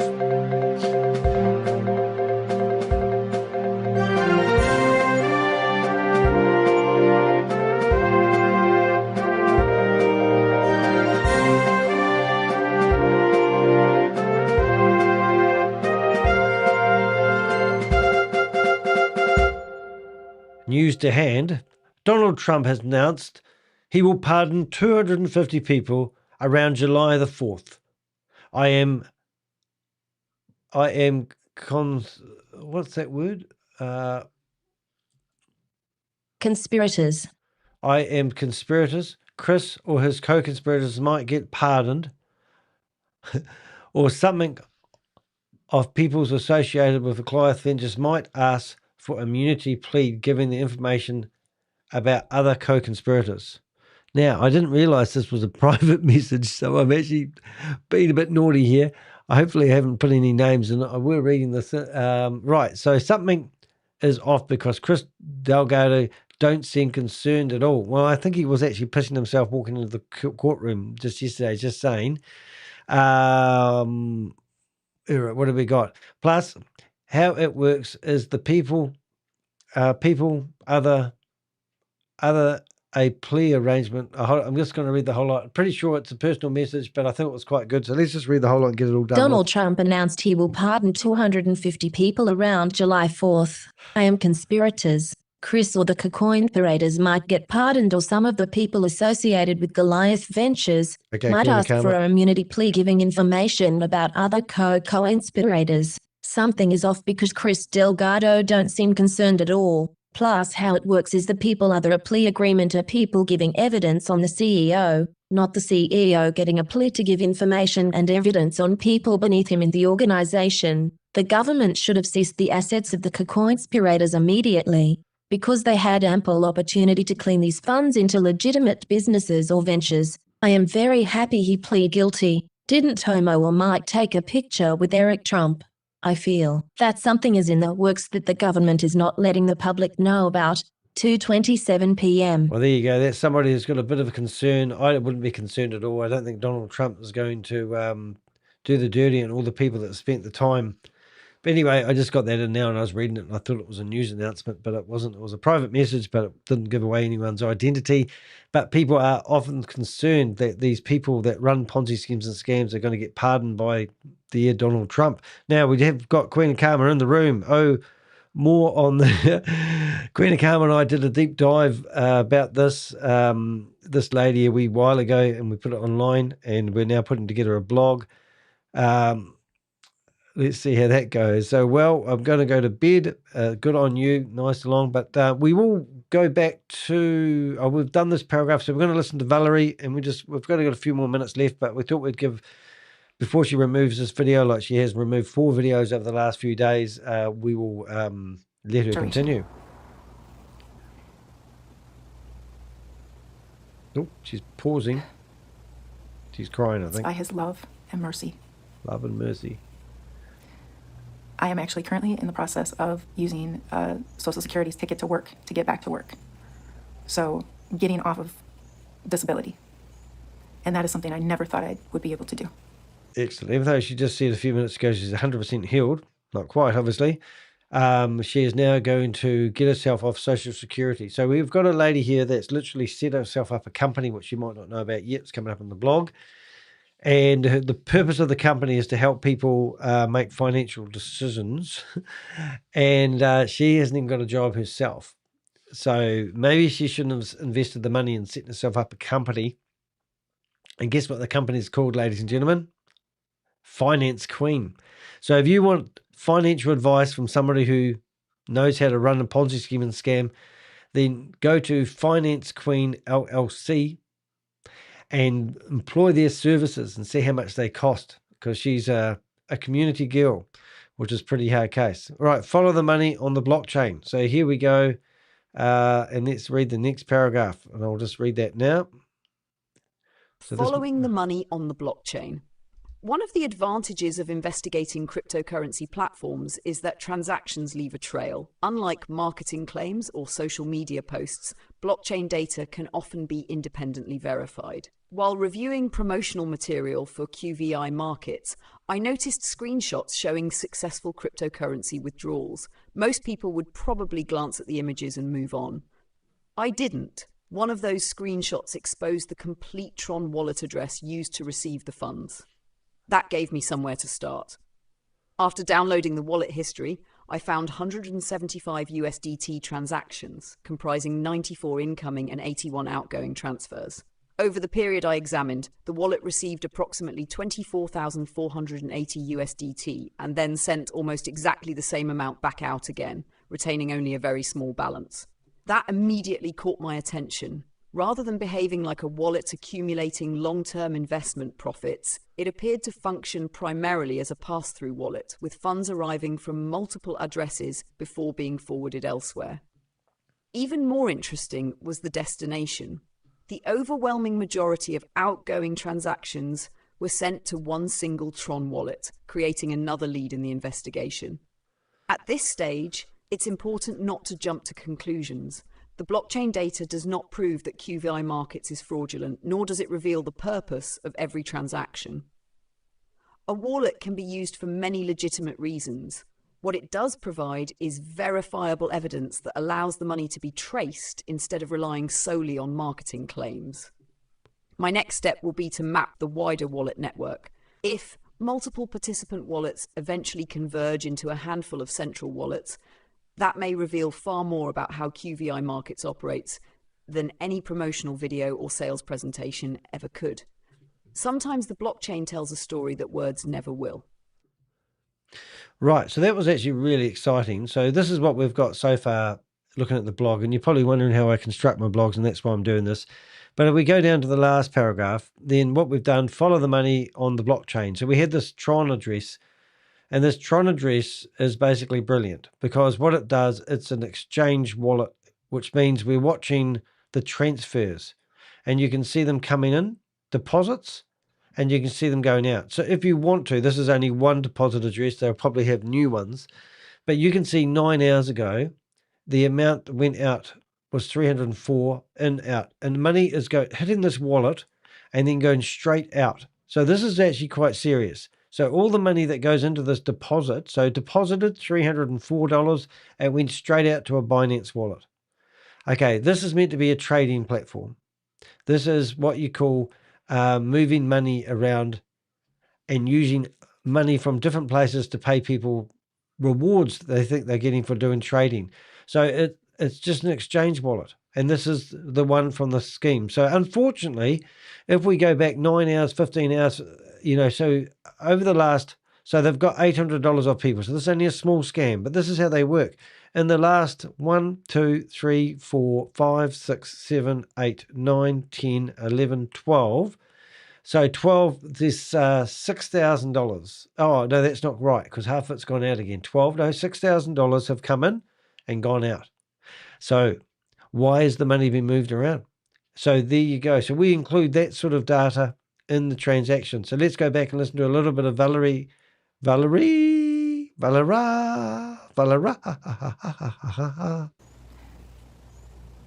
Gets better, this. I never thought I'd be able to walk again. My doctors never thought I'd be able to walk again.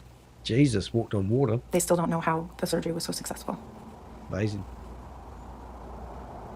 Lucky to In February 2026, I had an encounter that I can only describe as being in the presence of Jesus. Wow. I held his hand. I was in heaven. Fucking hell, man. She's held Jesus' hand and she was in heaven. I held his hand and I looked in his eyes. Why would that make you cry? Wouldn't that be exciting? And it changed who I was. She's changing again. And I thought I knew what love was. I think she said, I thought I knew that life was. It does get a little bit sad here. And if you are, I don't know how to say, if any talk about, there's a very sad part in her conversation which triggered me, and it may trigger you. So just a bit of a public warning. Don't listen to this. I'm going to play it because I want to document it. Because one day we might find that Valerie has been promoting this scheme. One day we may find that the scheme that she wants to promote is absolutely shocking, and she was hadn't learned her lesson. Hopefully this will learn her lesson not to promote Ponzi schemes and scams. And I think it would only be fair if I showed you something else, which I haven't showed you yet. She talks about a lady called Robert. And Robert was going to get back to me, and he's the one that basically runs the show. Now, hopefully I've still got these screenshots. Oh, I don't think I have. Oh, I might have them somewhere else. Oh, no, I think I do have them. I'm just going to move that over there. But there is yeah, I have got them. Oh, boy, I'm good. I'll make sure I don't delete those then. So what we want to do is I'm going to show you something that you wouldn't have seen before. So we've got these screenshots. And then we did a bit of searching around the internet, and we met a lady. I'm just going to put all these back in here again. I'll just make sure I've got them all, because this is what I call breathtaking research, and this is why I'm doing this. Let's just call this a hardcore deep dive interview, because something doesn't add up here. And I think Valerie may be more involved in this than she makes out. And you can make your own decision.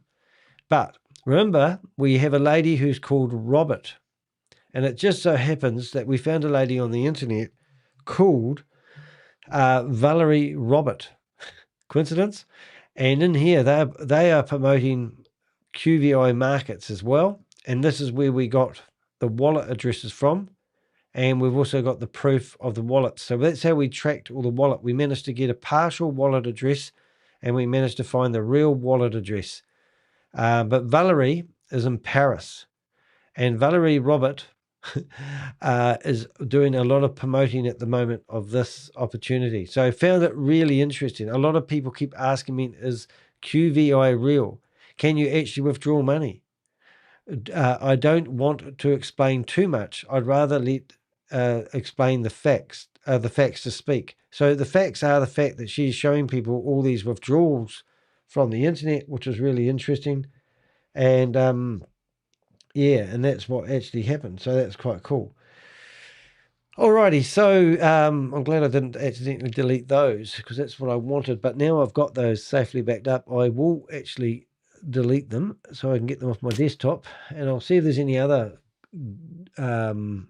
bits of information that I thought were important to show, but I can't see them at first glance. So we may be all good to go, unless that one's one. No, the memorandum, and that's another one. Yeah, so no, I can't show you much more. So let's go back to Valerie and we'll listen to her experience here after holding Jesus's hand.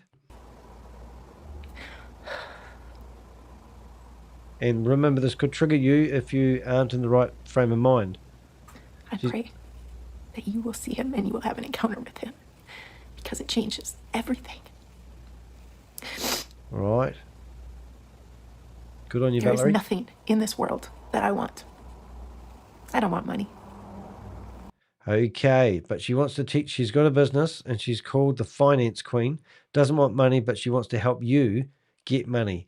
And this is all about building trust. And she thinks if you gives you, now every single Ponzi scheme I promote, I've seen the recruitment videos and they teach you how to recruit people into these scams. And nearly all of them tell you that one thing you must do is have a hard luck story. And then you use that hard luck story to catapult people into trusting you. So this is a hard luck story. Whether it's true, whether it's not, whether I'm a heartless bastard, it doesn't matter. She's using this to form a emotional connection with you. And if you believe she's genuine and she's trustworthy, then she has got an opportunity of a lifetime for you. But remember, she doesn't care about money at all. And she didn't take that money out that she got, the $4,600, the $1,600 profit, and buy a car. No, because it broke down. And that means that she didn't profit because the car broke down. And now she's going to give that car away to charity. I don't want to be here. That's the sad part. I want to be with my Lord. So she doesn't want to be on the earth. She wants to be with... So why did Jesus throw you out of the heavens? That's what I'd be asking.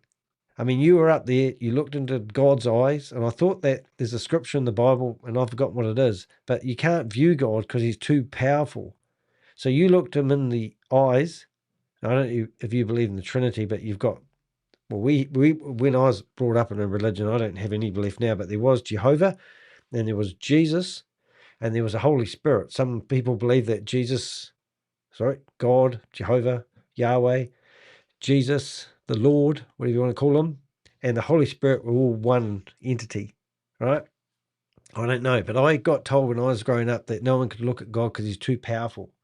So she just made a statement that she was with God in heaven, and now she doesn't want to be on earth. She wants to be back with Jesus in heaven. Is that right?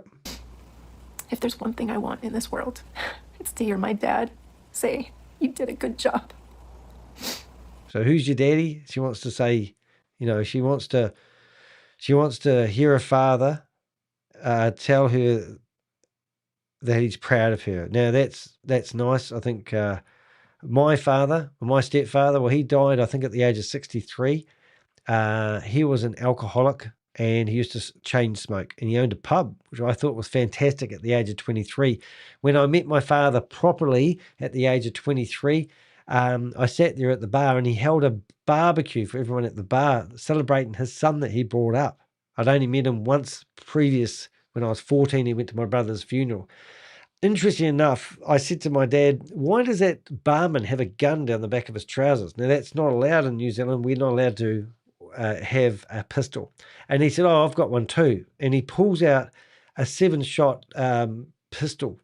He was in the gun club. And he said, he said the police came and took away his sawn-off shotgun. And he said, we've got to protect ourselves because we have bikies turning up. So this is my first impression when I was around about 23 years of age. Dad holding a celebration for bringing me up when he had nothing to do with my upbringing. And that was my father. And then when my father got a bit older, he got cancer, lung cancer, of course. And I went to visit him in hospital. And he overnight had coughed up 4 litres of blood from his lungs. That's a disgusting story. And then a week before he died, because he somehow managed to get himself out of hospital, he disowned me as a son. He sent an email to me telling me that I was a bastard child and that I would not amount. Oh, no, he didn't say the amount. He said I was a bastard child and he's not my father. And then when he died, because my sister went up there to see him on his dying bed, and my sister at the time was a full-on heroin addict. And, she was a heavy drug user, and I was trying to help her. And my sister had, caused a lot of havoc in my life, and I tried to help my sister. At the end of the day, my sister resented me for trying to help her because I was like, policeman Danny. And anyway, she went out there and told my father all the lies. My father wrote me a horrible email a week before he died, basically disowning me as a son. And then I got a necklace from my father, which I don't think I have anymore. But that's the only thing I remember about my father. So my father wasn't proud of me. Well, I think my father would have been proud of me. How could you not be proud of me? But that was my experience. And then I had a stepfather as well. Well, he was the stepfather that died by suicide. So I get all the stories. And I think we can all say we've had a bit of a shit of an upbringing, And I don't know whether my father would be proud of me, but you want to make your father proud? I think most people would. I think my alcoholic father, would be proud of me. He never said it. No, he used to come home at 6 o'clock at night. I remember when I was 2.5 years of age, my father coming home from the pub that shut at 6 o'clock, drunk as a skunk, and he didn't open the door. Well, I don't know what was going on there. It might have been an argument I don't know about, but he walked into the door and smashed all the glass on the front door of the house, and he did that twice. That's my memories of my father. That's all I want. Whatever he has for me, whatever he wants me to do, that's what I want to do. That's my motivation. That's a good motivation. Well, let's carry on with the blog here. So we've got the Tron address, which is educational because it proves, the Tron address proves that the money is going on and off the platform. And this is meant to be a trading company. And it's meant to actually, meant to produce monies, but it doesn't. So the question every investor should be asking, so let's have a listen to this paragraph. We'll give Valerie a few minutes there to dry her tears. Here we go. And I'll put this in the blog. Every investor should be asking throughout this investigation, I've deliberately avoided making assumptions where evidence doesn't exist. Instead, I focused on asking the same questions I believe every prospective investor should ask before sending their cryptocurrency to any platform. So far, I haven't found clear, independently verifiable answers to some very basic questions. Who actually owns QVI Markets? Who are the directors or beneficial owners? I've got to stop there. I'm just going to say, hold up. This is great information and I like it. However, you're starting to get very skinny and it's starting to be a scrolling bunch of short sentences. Can you please reformat this section?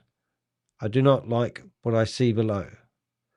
All right, so it's starting to get a bit skinny. So every now and again, you're going to tell ChatGPT, right, no, that's not a happy medium. That's one extreme to the other. Can you give me something closer to the first paragraph you had and you forgot to put bold words in it to make it easier to read? I'm not against having the questions answered. I just gave you an example of what I didn't like. So please try again and make it an easy to read, formative paragraph. And then we'll go on to the next section after you've given me this section again. Oh, so naughty. So that we went from that, which I don't like all these skinny little wee paragraphs here, you see. So let's see what it's come up with now. Now that's more my type of paragraph, I'll be honest. Let's see what it's got, and now it's got right. So now we're going to go and we'll listen to this again. It'll go and give me a lecture about why I didn't like what I did. Let's do this one again, and we'll go back, and I'll post that. So hopefully that should read itself in a minute. There's no noise. Oh, it's me. Hold it. Words, then you leave a blank line before the next thought. You don't like either the wall of text or the one sentence per line style. I'd write that section like this. The questions every investor should be asking. Throughout this investigation, I've deliberately avoided making assumptions where the evidence doesn't support them. Instead, I've focused on asking the same questions I believe every prospective investor should ask before sending cryptocurrency to any investment platform. So far, I haven't found clear, independently verifiable answers to some very basic questions. Who actually owns QVI Markets? Who are the directors or beneficial owners? Where is the company legally incorporated? What licenses or regulatory approvals does it hold, if any? Can the claimed trading activity be independently verified? Who controls the wallets receiving participant funds? Why does the marketing prominently feature Goldman Sachs branding? Are promoters receiving referral commissions or other financial incentives? These aren't hostile questions, nor are they accusations. They are questions that any legitimate investment business should reasonably expect from people being asked to trust it with their money. If a company is genuine, transparency should strengthen confidence, not undermine it. Over the years, I've investigated dozens of cryptocurrency investment schemes, and one pattern keeps repeating itself. The websites look professional, the presenters appear knowledgeable, and social media fills with screenshots of withdrawals and success stories. But when investors start asking about ownership, regulation, accountability, and verifiable evidence, the answers often become vague, are deferred to someone else, or never arrive at all. That's exactly why independent investigations like this matter. Marketing material is designed to attract investors, whereas due diligence is designed to protect them. Before transferring money to QVI Markets or any investment platform, people deserve clear answers to these questions. Not after they've invested, but before the first dollar leaves their wallet. I think this is much closer to your voice. I think it is too. It has nice-sized paragraphs, strategic bolding, a bullet list to break up the page, no skinny paragraphs. All right, so I use a lot of... I actually think the blog needs one more important section. Hello. So I've actually added this wolf in sheep's clothing part into it. Which I will read later on, but I want to show you what we do. So I need a 60-long character title. Finance Queen. Probably might want to put... So now what I do is I'll bring this back into the picture for you. So first thing I'm going to do is go down to the title. This is the title that people... Now you can see when I do this, you'll see this paragraph at the top. I paste this title in here. And I could... investigation, Finance Queen, the red flags, which is quite nice. Now I could actually go and it's got no title at the moment, so that's all right. So now I'm going to go back here. Legitimate. Now I need a title which includes Valerie's name in it. It can't be more than 100 characters long, but doesn't need to be less than 96 characters. Right, so hopefully there's Valerie's name. That's what I was looking for. And I'll go back to, I'll get rid of that. Is that right? Yeah, that's right. Why is that? Hold it. Have I got it open twice? Maybe not. All right, well, we're right. Yeah, so we're going to go back to here. And now we're going to try to scram her name in there. Finance Queen. It's going to be too big. Red flags. Investigation. Ooh, Queen, Finance Queen. Yeah. What have I got here? Finance Queen, the red flags. I'm trying to investigation. Exposed. Exposed. It's too long still. So let's go back to investigation. We're not going to call it the finance flag. We want to use a name and the red flags. Alrighty. So now I'll go back here. We will grab the title of the blog. It's great. It's giving me a whole lot of suggestions. We've got Valerie's PG Wealth Sharing Victims to violence. Yeah, that's great. So now we've got the title, which I'll put at the very top. The title here, I'll just make sure we've got 88 characters long. So I'm actually going to ask it for a bit longer title. That title you've given me is actually 88 characters long. I think we can do a little bit longer. 12 more characters, please. All right, so we go here and boom. Let's see what we've got. 99 now, it's gone crazy. Valerie, QVI Market Promotion, VG Wealth Sharing Victims, Valerie Queen Recruiter. So Valerie Queen the Recruiter. All right, so now we're going to put that in the right place and see how many we've got. 98 characters long. So that's going to be a bit of a long title, but it's going to give us the best SEO. So it's great. And now I'm going to go back to the previous stuff. We're going to grab that as 160 characters, what they call the excerpt. And then we go to the very bottom. And now we're looking at the excerpt, which is there. Brilliant, brilliant, brilliant. And now we need to, I need to get the tags, well, not the tags, the keywords. And there we go. And we've got all the names that we need in there. We bang those in there as well. Brilliant. So now we've got a pretty substantial blog. And we just now need to finish her off. So now what we need to do is come up with a picture. Let's have a look. A picture. Let's see if I've got Valerie. Have I got Valerie here? I can't see it. Let's see if I go back to here. We're going to find Valerie's picture. And we had an image created. I'll show you how we create the images. If you're around for this long, you'll be here. Didn't come this far to only come this far. Queen. Images there. Crypto wallets. There we go. That's the pictures we want. So we need that picture of Valerie. Ooh, we've got that one. We need their logo, which is there. We need a picture of me. I'll just put me on there. We all have a part in this. I'll put my new No Scam t-shirt in. And I want some of these Goldman Sachs things. And obviously this one here that we've included. So that Goldman Sachs one was interesting, wasn't it? So is that copy trading? Can you imagine stating that Goldman and Sachs are actually part of this? Isn't that just amazing that they do that? I knew you'd message that if I said that. Today, my parents are together 40 something years. That's incredible, Richard. 48 years. I meet people because I live in a place where there's a few people who have been married for a long time. Let's just say. Anyway, I meet them, and some of them tell me they've been married for 60 years, and I say to the same woman, "Oh, naughty." That's quite cool. So now we need to create an image. So we need to create an image. I've already uploaded that one. So I've got that one. Right. Now I want you to create an image using bits of the blog to add a bit of flair to the thumbnail for this blog.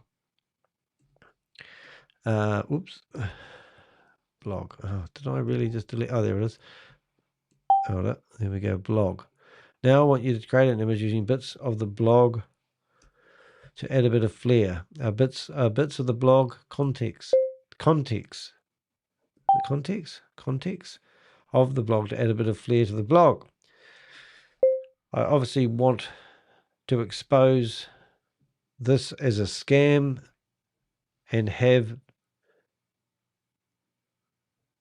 and catch the eye of someone who may be searching the internet, wanting to know whether this is a legitimate platform. Right, so that's what I want to do. Put that picture down there. I want people to realize that we've done an investigation, a deep dive, and they can read our blog and draw their own conclusion. And then we're not liable. Right, so now that's my command. And now I have a whole lot of wee commands I use when I am doing stuff like this. And we will go prompts. And we will go prompt.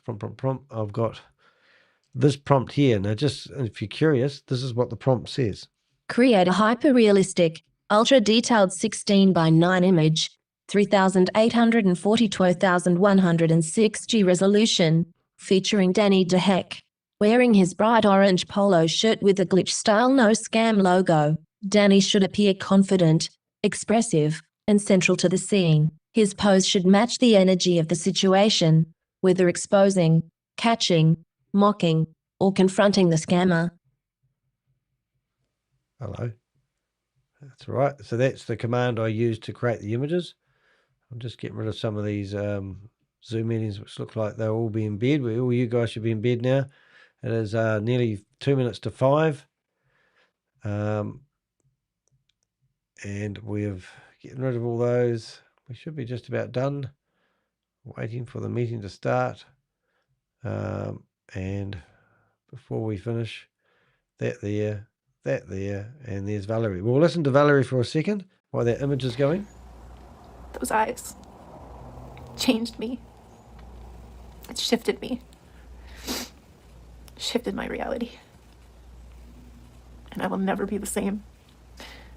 That's a shame. Somebody who doesn't believe in Jesus. Somebody who mocks. I'll never understand that. I think that's a bit rich, though.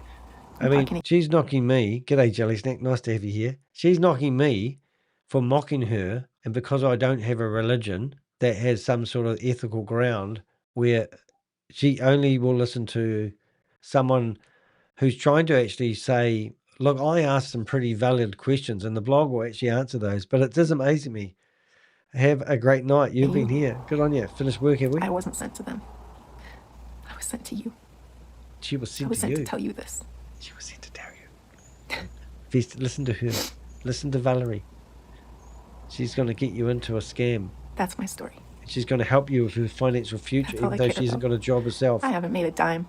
She hasn't made a dime. She made $600. I can monetize Facebook and YouTube, and I haven't even done that yet. Yeah, because I monetize my YouTube channel and I make $50,000 a day, she says that's my motive. Well, she's got no proof how much money I make, and I don't really care, and I don't need to tell you, but I don't make enough to spend for the time I spend doing this. Now, once upon a time, I turned over $500,000 in a year through my company, and I took home $275,000 as a paycheck just for 1 year. I was married at the time, so I did have to share it, and I used that. I had 2 inner city apartments. My wife had a convertible car. I had a lovely brand new V8 Holden, and we lived in the country, and we worked off a satellite dish. Things were good. And then I told you earlier on, she wanted a divorce. It gave me a bit of a shock, got a burst appendix, and then nearly died 24 hours later. Lost 9 kgs in a week, which I managed to find again. I've had those stories. I know it. But don't assume, Valerie, that I'm doing this for YouTube clicks. The other day, a few months ago, a company offered me $150,000 to stop exposing them. I refused, told them to shove it up their ass, and told them, I won't tell you what I told them. But anyway, then they staked out my neighborhood. Yes, it was scary. And they knocked on my door. I thought it was the FBI. And no, they were here to offer me another deal, a better deal that I should listen to. And I said, you can shove that up your ass and you can get yourself off my property. Found out later on they were staking out my neighborhood because neighbors had tapped on their window in their car and go, who are you guys? And they wouldn't talk to them. Anyway, long story short, that company has just pleaded guilty in the courts in Florida for running a $400 million, $500 million scam, they're now calling it, in America. I did the right thing. If my motive was to make money from my YouTube channel, I would have taken the first offer and ran to the hills for $150,000. And the second offer, I wouldn't even entertain it. I don't care how much money they offered me. But for you to sit here and cry your heart about after holding Jesus' hand and looking him in the eye, the Almighty, and surviving the journey, which I don't think you could do. That's what I got told anyway. And now it's saying that my motive is that I don't give my money to charity, or I don't, you're making assumptions. And it's what you call unvalidated, basically suggestions. Now, you've just made a claim that you haven't made any money out of this. You just made $1,600. You said that you deposited $3,000 and got $4,600 back. That's a $1,600 profit. Now, I would challenge the fact that you promoted people into it and got a little bit of that commission money and it got excited. Yes, and you're relatively quite a big promoter of this, and you're a part of a community that was all rustling around trying to make money. And then you say that you didn't make any money out of it? What one is it? Tell us your story. Get it right. Get your facts right. You're not going to get away with them here. Go on, get your point out. I'm not good at doing videos.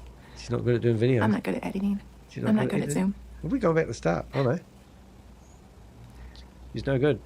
Hey, Valerie, if you're no good at editing and doing videos, then ask for help. Because, all this other stuff you've overcome, you just got to ask the guy that you were holding the hands with in the clouds, the heavens, ask for help with editing. I'm sure he'll help you out. Maybe that's why God has used me. I don't know. That's right. And I'd love to know who she's actually helped. Give me one person that's followed Valerie's advice and actually has not lost money. Give me one, just one person. Start with one, okay? But I don't really care. All I care about is making my dad proud. Okay. I care about you. I care about BG people Cares about who are hurting and in pain. Well, how do they get to that stage? I care about helping them find some sort of restoration and moving past it. Okay, double down. I'm not going to wear it, Valerie. I'm not here to listen to this crap. You're the one I was sent to talk to find. Okay. She's going to help you. She's going to be a bit messy, but she's going to help you. And you need to bring your handkerchiefs. As a child of the King, I'm praying for your restoration. A child of the King. She's praying for your restoration. Well, I don't know how you felt about watching that, ladies and gentlemen, but I had to stop throwing up in a bucket. I don't get that type of marketing. I don't listen to people, that, these are just ridiculous and outrageous claims, and it's just, it's quite insulting to the human race that people think that this is, I don't know even how to put it. This is how you do it, This is how you do it. But that's going to, it's just gross. I'm trying to move there we go. Look at that. That's good. Yeah. So that's good. So anyway, we've got all the evidence here. Look, so if you're thinking about getting involved with the QVR, it's going to be a good thing. Anyway, we're going back to our image here that we had created. It takes a wee while, and I can tell you now that from my experience, this image has already been created, but it's not here. So what do? Well, you just shut it down. Oh, that's all you do. And you go back to it. And you go to here. You go to Go, Chat GPT. Even AI collapses sometimes. You got to know how to work AI. Images. Oh, and there it is. It's going to be there. Valerie. Okay, so that's a new one. So that's our new image. QVI Markets exposed. We've got their logo in there. Finance Queen connection. An investigation you need to read. Scam. And they said, who owns QVI Markets? Where is it incorporated? Goldman Sachs connection, question, crypto wallet, trail, analysts, referral commissions, more questions than answers. Warning, high risk investment scheme. And look, I'm even got a new scam logo on my t-shirt. Following the money on the blockchain, 175 USDT transactions analyzed, 94 incoming transactions, 81 outgoing transactions, $24,000, 24 out. That's interesting. Yep. And it said most outgoing transactions sent to one single wallet. So that means it's just go, oh my goodness. Okay, red flags, no ownership info, no regulations shown, Goldman Sachs claims, pass-through wallets, referral rewards, unverified claims. You can't do better than that. Markets, copy trading, tick, confirmation copy, trade completely successful. And look, there's Valerie sitting in the background. Valerie, it says, finance queen, from BG Wealth sharing victim to QVI Markets promoter. You just cannot beat this. Isn't this just friggin' amazing? As Richard would say, we own the narrative. So what does Danny do with that? Well, you're going to see all my secrets now. We're going to come to here, and we're going to go to, where am I going to go? We're going to start up a new window. QVI. Where is it? Oh, is it Global Play? Oh, no, that's another one. So now we go, so QVI, we're going to go, to think about this, I don't know why that's there. Private uploads. Where's that go? Oh, no, we don't want to go there. Private uploads. That's interesting. I'll look at that later. Actually, I'll look at that now because I'm just curious because I don't like that box. Just saying. Oops, no, that didn't work. Whoops, private uploads. Oh, interesting. I don't know what's going on there. Uploads, project uploads. Don't know. Anyway, let's go back to where we was before I was rudely interrupted. Okay, so now what I'm going to do is I'm going to create a new custom size logos. I get quite good at this stuff. I know the sizes 3, 8. I think it was 40, and then this one here is going to be 2. Oh, I've forgotten already. 298 that 190. I've forgotten now. 280, 160. So this one's 160. So this will be 2160. And there it is. I think that's not quite right. So that's 19. Oh, I've got a calculator here. Oh, 1980, 60. 1980, 60. 1980, 40. That's right. So now, anyway, so we've created that there. Right, so we drag that image in there. Here's our image. We right click on it. And we go set as background. Just recently, they've come up with some really good, they've actually cleaned up their act a lot, which is really cool. I'm just checking my sizes, 2160, 2160, 2160. Yeah, I've got it right. It's amazing. So anyway, so I'm going to make that there QVI. This might become the next best thing. Scam, who knows? And now we're going to go back to here, and we're going to grab that. It's exactly what I want, my wee logo. So there we go, and I'll paste that in there. Hopefully that's going to be not too bad. I'm wondering if I can actually get away with taking that out and put that up there today. Maybe I need to put that down the bottom. If that's the case, I need to delete that, hit that, and move that down to the bottom. Oh, that's going to cut off things. Oh, dilemma. What do I do? I think we need to just forget about the Goldman Sachs thing and just do what I normally do. And we've got that there. So there we go. So what's that image going to look like? It's not too bad. I'm probably tempted to just get rid of my normal. Oh, I know what I'll do. I'll do what I do here. There we go. Cut that off there. Is that going to work? I'm going to get rid of it. But you probably don't realize what I'm doing. And sometimes it's just page. I'm going to actually take that up a little bit. 111. Okay, that's good enough. That should work. What I could do to save myself a lot of grief is this, and I could right click, detach the image, and then put it down here a little bit, and then put that up there like that, and then I could get that there, and I get the background color, and I could get that there, and I can probably make that black there. Look at that. And then I can move that up a little bit. It gives me a little bit more room, you see, just a touch. And then I just need to find, my words. Or maybe I can just hit that, right click on that and go to the back. There's my words. And then that will give me a little bit more room just to snug it in there nicely. Let's see if we can tidy it up. I'm going snug, snug, snug. Snug, snug, snug, snug, snug, snug. That's looking pretty good. What have we got there now? That's great. That works. And we've fit in all words and everyone's happy. Right. So now what I do is I duplicate the image. I go back to the blog. I add a page name, and it just happens to be the same page name as the blog. And I do that for SEO reasons.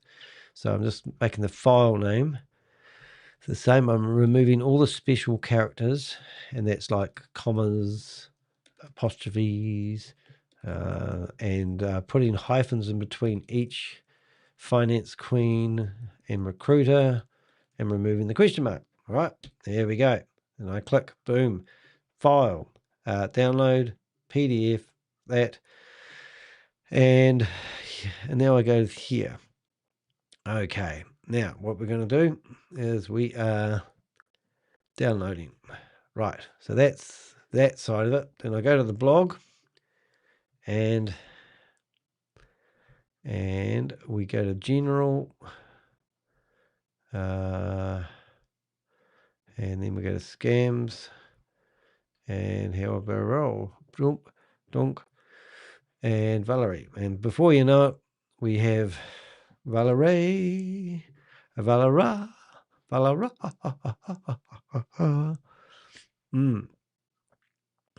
what we're going to do here, Danny, is we're now going back to that image, and we're putting the alt text in. That's for blind people. When they hold their mouse over it, reads it to them. Did you know that? And then we go, done. And now what we'll have is a full-blown blog. Are you ready? Tomorrow we will do I'll have a placeholder. So now we have the Valerie Q Markets promotion, and you can read all about it. What is QVI Markets? Here's a picture showing people the graphics. A familiar pattern emerges. Why QV Market looks familiar to BG Wealth Sharing. The Finance Queen connection. Now we did actually find, I don't know if we mentioned, did we mention L, there it is. So we've got two words. Now we got this here. So I'm just going, we got it there. So we're going to go searchy worching. So we go back to here, we click on here, we click on Valerie. I think we did it here, and we have a company search, and we needed to, oh, look at this isn't looking too good. Business filings. No, we might just try and do this another way. We'll go and see whether it's publicly listed somewhere. So Valerie's gone and set herself up a company, and we're going to have a wee read that goes back to the same place. But sometimes when you do a search, you can bring up company names, but unfortunately having a link where you can share company names doesn't really work. So if we went here and we searched for Valerie's company, we can find her on social media. We can find it here, a Christian podcast. So she's got a podcast as well, which is fantastic. So maybe we should have a look at that. But somewhere along here begins with search. We're not a robot. And there we go. And now we'll search again. And there's the company there. So now what I'd really like to do is to be able to, I don't know if we can actually do that, but we'll try it. Copy link address. And I'm just going to do this off screen because Valerie decided it was a good idea to put her home address on this document. And I don't know why anybody would do that. But anyway, she did. Articles of interest. Request documents, add filings. So I don't know if that's going to work, but can somebody else tell me whether that company address actually brings up the company, or does it tell you you have to prove you're human or something like that? But anyway, in the meantime, we're going to go back to here.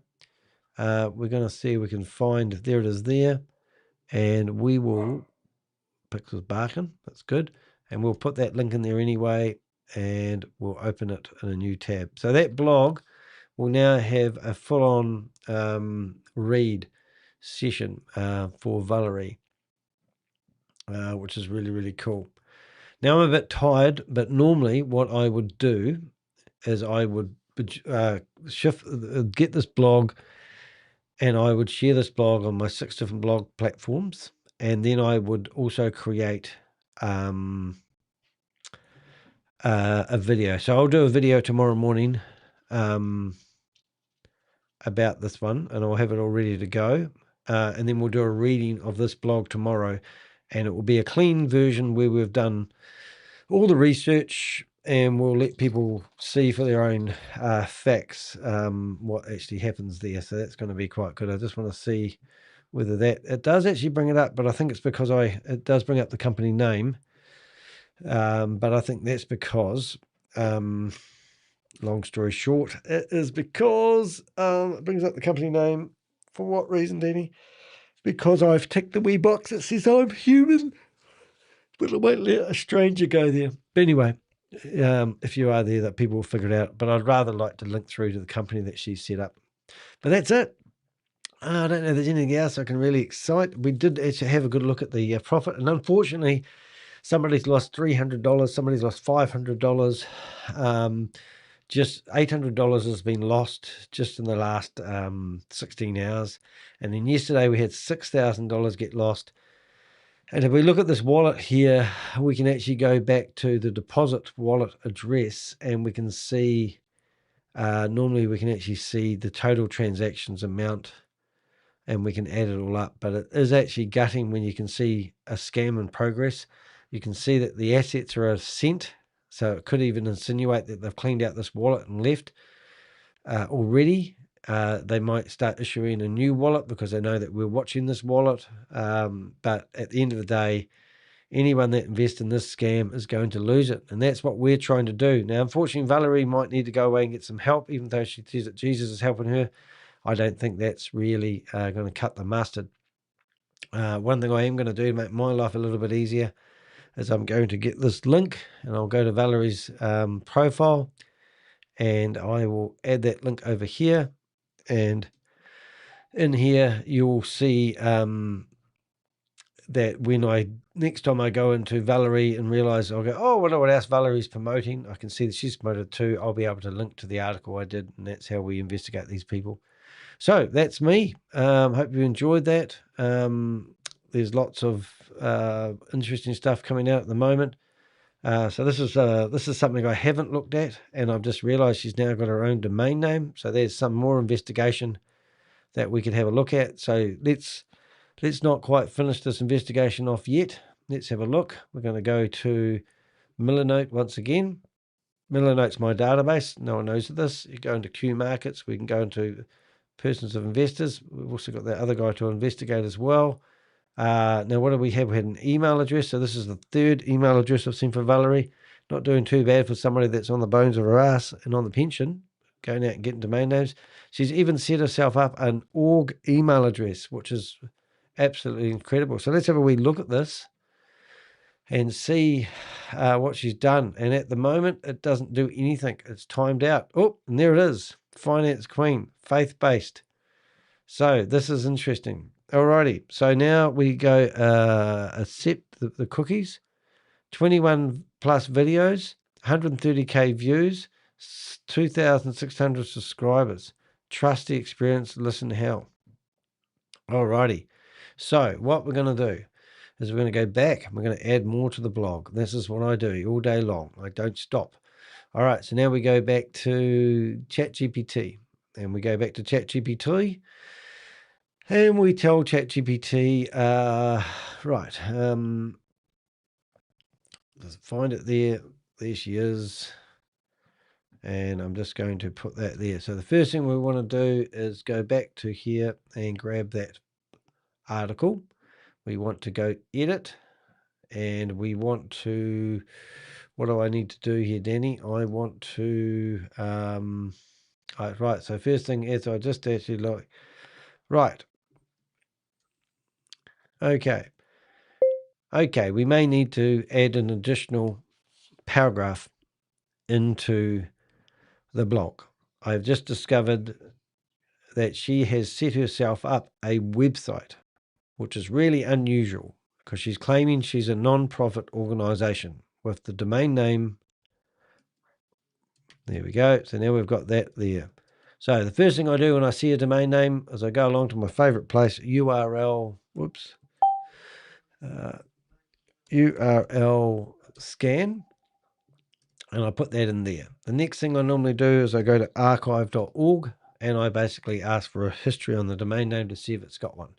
So the first thing that's going to happen is that's probably going to come back. Oh my goodness. So somebody else had that domain name years ago. I don't believe it will be Valerie, but this could be quite funny. And then also, it's also another domain name that somebody's had. So looking at what I'm seeing here from my experience, this is the third time somebody's had the domain name. So the first person that had the domain name called financequeen.org was, drumroll, a big white space, which is probably angelic. The second person, if God is helping Valerie, I'm wondering if this might be a sign. You never know, do you? Hey? You never know what could be happening here. Anyway, the Wayback Machine shows nothing. From my experience, the original owners back there had 15 captures. 2008, I don't believe it would have been Valerie. And then come right up to the next latest version, which I don't know when there was. Anyway, I don't believe that's her. So nothing on the Wayback Machine. However, we can get some information. So year 2022 was the last capture, but nothing recent, which would mean that this website has been registered. Somebody's come up with an idea or a dream, and then it's fallen over. But it would be interesting to know whose dream used it last. So there might be a bit of fun in here yet. Let's have a look. It's still blank. Blank. Oh, here we go. Dancing to the wrong tune. Something went wrong. Ruffled, failed to load. Flash. Oh, that's right, when we're using Flash. About us. So this is nothing to do with Valerie, but just me being nosy on the internet to see who used to own it. Queen Financial Association may, with many years successful experience as financial investment. Oh my God. So it's I don't know if it's her, but we'll find out in a few. Let's have a listen to the last person that owned it. Queen Financial Association with many years successful experience in major financial and investment management markets. Right. Trusting its experienced economical team, investors, and world business partners is going to establish international foundations for many financial economical opportunities, which is a new deserving movement. The partners are world real individuals and individual investors. We are designing a confident financial foundation by little funds and utilizing them in future financial fields. Regarding fast evolutions and capital movement in today's world, definitely every investment has some risks and business opportunities create other risks. Our economist experts have a comprehensive knowledge of various markets and world capital movement process. They have identified and discovered various high output business. I'm not going to read it. Anyway, I'm just going to tell chat, just going to say, even though the domain name's been registered for over 5 years, it does not look like Valerie has been in control of the domain name for all that period, but I could be wrong. What I'm going to do is take screenshots of every page of her website and include them below. It may be worthwhile adding a little bit about her website and her claims, which I think would be a good reporting. So let's go to here. So the first thing we're looking at here is we've got divine wealth creation. Alrighty. So I just go control paste. I don't do anything else other than that. So then I go down here and I paste that in there. It grabs everything. I don't need to do anything else. Now I'm going to see shop loading content. Shop loading content. And the content is, wait for it, nothing. All right, fair enough. Okay, about us. The mission, restore and empower. That's good, isn't it? All right, let's have a look. Control A, copy, and I'll go back to here. And now I'm down to page 2. We haven't got much here. Oh, then we go, now contact us. Contact us. Telegram and Valerie. Is that another address? Was that the one? I'm sure I thought it was hereby agree. So select a copy. We'll put copy in there. So now we've got, there's not much of a web page, but it's got legal notice. Here we go. Got to have one of those. Legal notice. Nothing. There's nothing. There's no legal notice. Regulatory authority, blank. Business ID, blank. And she's got a company listed here. Name of company. Legal notice. Right. And you can even change the color. Privacy settings. Oh, so you can turn them on and off. So I'm guessing that's with Squarespace or something similar. Let's have a look. How do we find that out? We just put admin at the end and we wait. The little boy waits. Nothing there. Oh, I think it's WordPress. Okay, so let's have a look. Let's just try that one. Nothing. Okay, nothing exciting there. Right. And it redirects to a WordPress website. So it might be WordPress, but I can't confirm or deny that. So we've got that there. We've got welcome and we've got walk in peace and the other videos. So maybe one of these videos were the ones. Oh, I think we were here the other day, weren't we? So I unfortunately have to log in to this one. But just so happens we just happen to have a password. Let's go in here. Password. Watch recording. It'll be gone now, I think, because this is where we watched the recording the other day. Yeah, this is the same one. So that's where Susie got the recording from. Well done, Susie. So this is Valerie. Texas SEC. This company is called Apertum. The Texas SEC sued them, but this company won.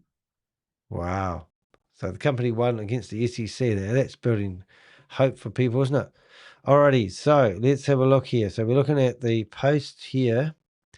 We're looking at the post. So we've got YouTube videos being posted. This content isn't available anymore. So there's proof that she linked through to videos that she's removed off the internet. And there's proof because they've got dead links now. You know, if you click on that, it isn't available anymore. Okay, so let's go that.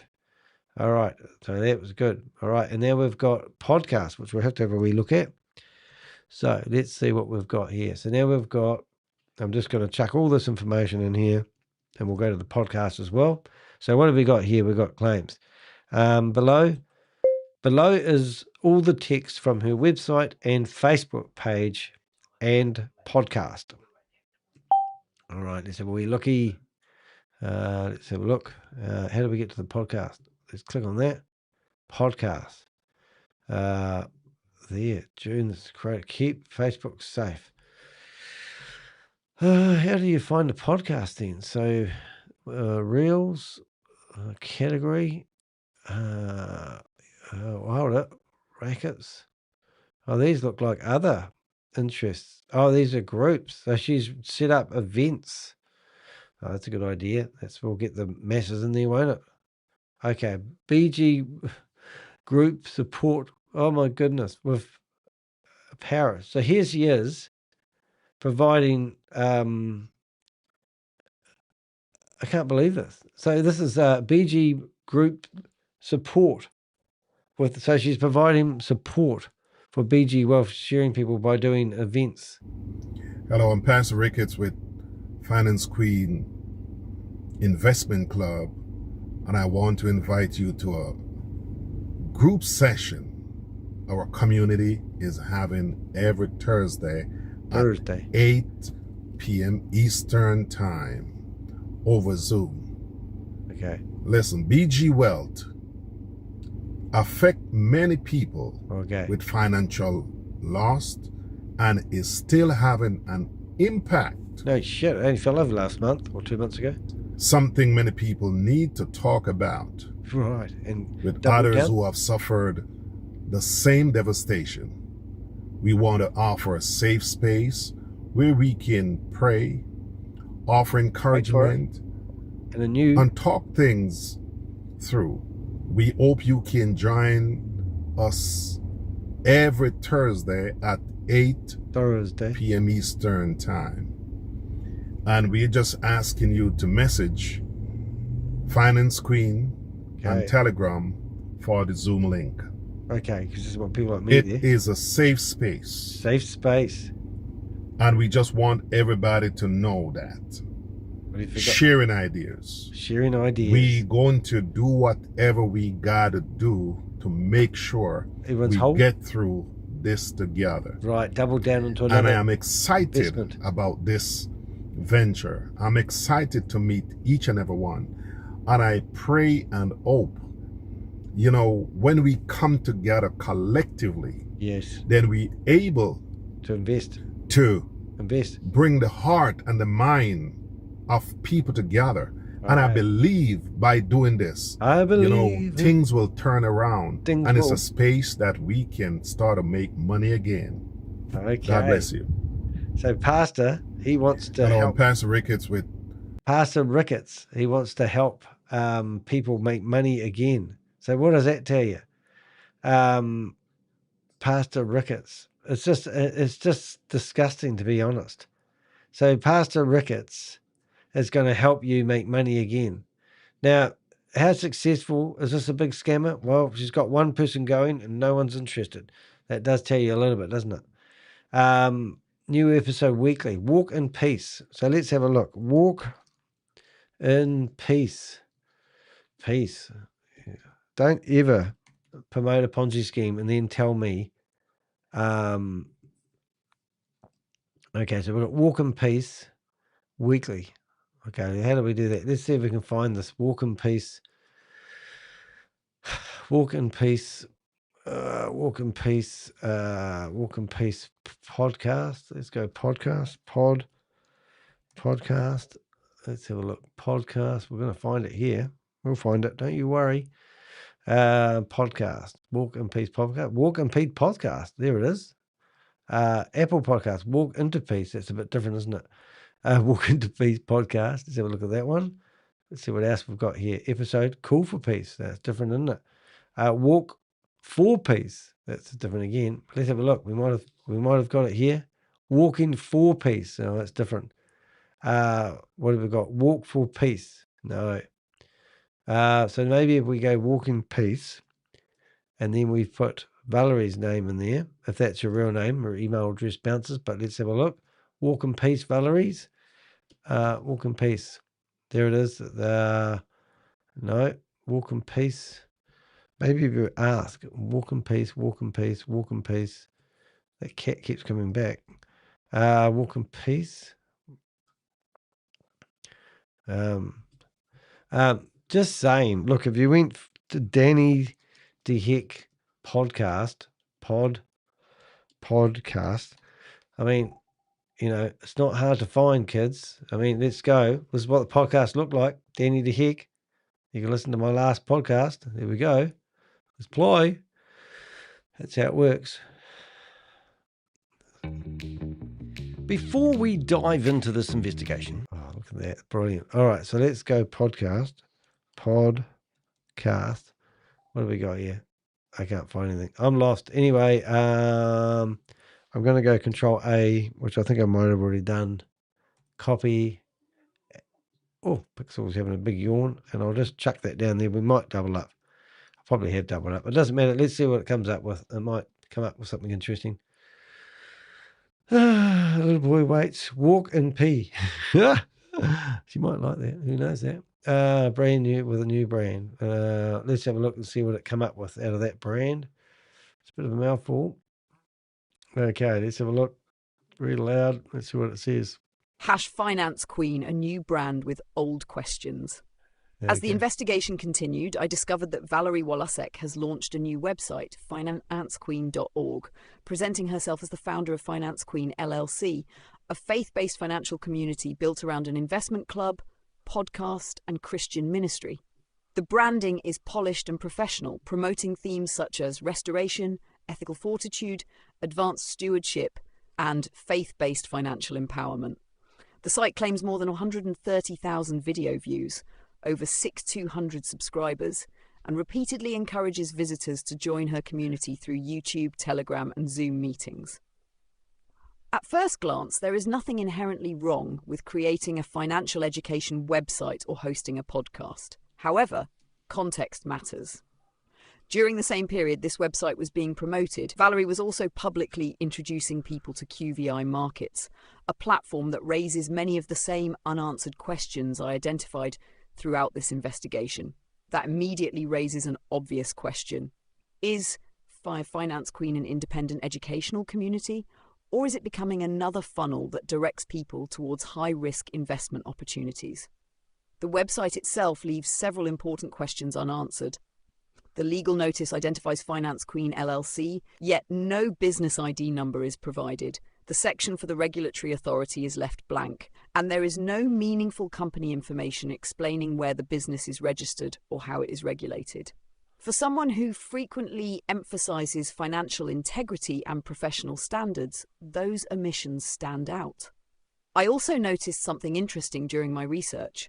Domain records indicate that financequeen.org has existed for more than 5 years. Yet, from what I have been able to determine, there is no obvious evidence that Valerie controlled the domain for that entire period. That does not prove anything improper, but it does leave another unanswered question about when the website actually became associated with her and how recently the Finance Queen brand was established. I intend to continue documenting its development as more information becomes available. What concerns me most is the overall pattern. The website builds credibility through references to Christian values, financial restoration, and helping scam victims recover, while social media posts simultaneously invite followers into Telegram groups, Zoom meetings, and discussions surrounding investment opportunities. That combination deserves careful scrutiny because I have seen this exact trust-building formula used repeatedly throughout my investigations into BG wealth sharing, PO wealth sharing. I think the website section is a little bit too wordy. Could be shrunk or tourniqueted down a little bit. A bit too wordy. Matters. When some needs to be shrunk down a little bit. Okay. Yeah, it's too long, isn't it? Hey? All right, so now what we've got also, right, so now we go read aloud. Now we're going to remove all this shit. cut it down to something like this. Finance Queen, a new brand with old questions. While reviewing Valerie Walasek's public online presence after she declined to answer my questions, I discovered she had recently launched financequeen.org. The website presents her as the founder of Finance Queen LLC, promoting a faith-based investment club, podcast, and financial restoration community. It describes a mission centered on Christian values, ethical leadership, and helping victims rebuild after financial loss. What immediately caught my attention was the contrast between that message and the promotion of QVI Markets. Throughout this investigation, I found Valerie encouraging people towards another investment platform that raises significant questions about ownership, transparency, and accountability. For someone positioning herself as a trusted financial educator, that contradiction deserves scrutiny. The website itself also raises a few questions. The legal notice identifies Finance Queen LLC, but no business ID is provided. The regulatory authority section is left blank, and there is little information about the company behind the brand. I also noted that financequeen.org has existed for more than 5 years, although it does not appear the current website has been operating for that entire period. That may have an innocent explanation, but it is another detail worth documenting as this investigation continues. I actually prefer this version. It's around half the length, keeps the focus on why the website matters, and doesn't distract from the main investigation into QVI Markets. The blog should leave readers thinking, that's interesting, before moving on, rather than turning the website into a separate investigation. Now, all right, so you suggested that we reworded a paragraph in the following or the previous section. Could you please give me the complete section you are recommending I update so I don't have to figure out where to place the paragraph, if necessary? If you need me to paste it again, let me know. All right, let's see what it comes up with, because it did give me a suggestion. Right. You gotta love it, don't you? Look, the right of reply remains open. Where's this paragraph go? The right of reply remains open. What have we got? Yes, I know exactly which section you're referring to. I'd replace that entire section with this version. It keeps your style, avoids the skinny paragraphs, introduces the transition into the Finance Queen section naturally, and doesn't repeat information. My right of reply remains open before... All right. What section is this replacing? You've lost me. I can't even find the original heading. Okay. This is where it goes off track when you're using it. This is such a pain. What section is this replacing? No. No. Am I? So what is it? Are you? So what is it saying? So I've put this new paragraph in here. Finance Queen, money on the blockchain. Right reply. Were you updating this part? Right reply. I don't know which one. Questions. I don't know what paragraph. Okay, hold on a minute. All right, no, it's making no sense. It's making no sense because I don't know what paragraph you are asking me to update from the previous blog that we've written. What section are you suggesting that we update? Let's see what we've got.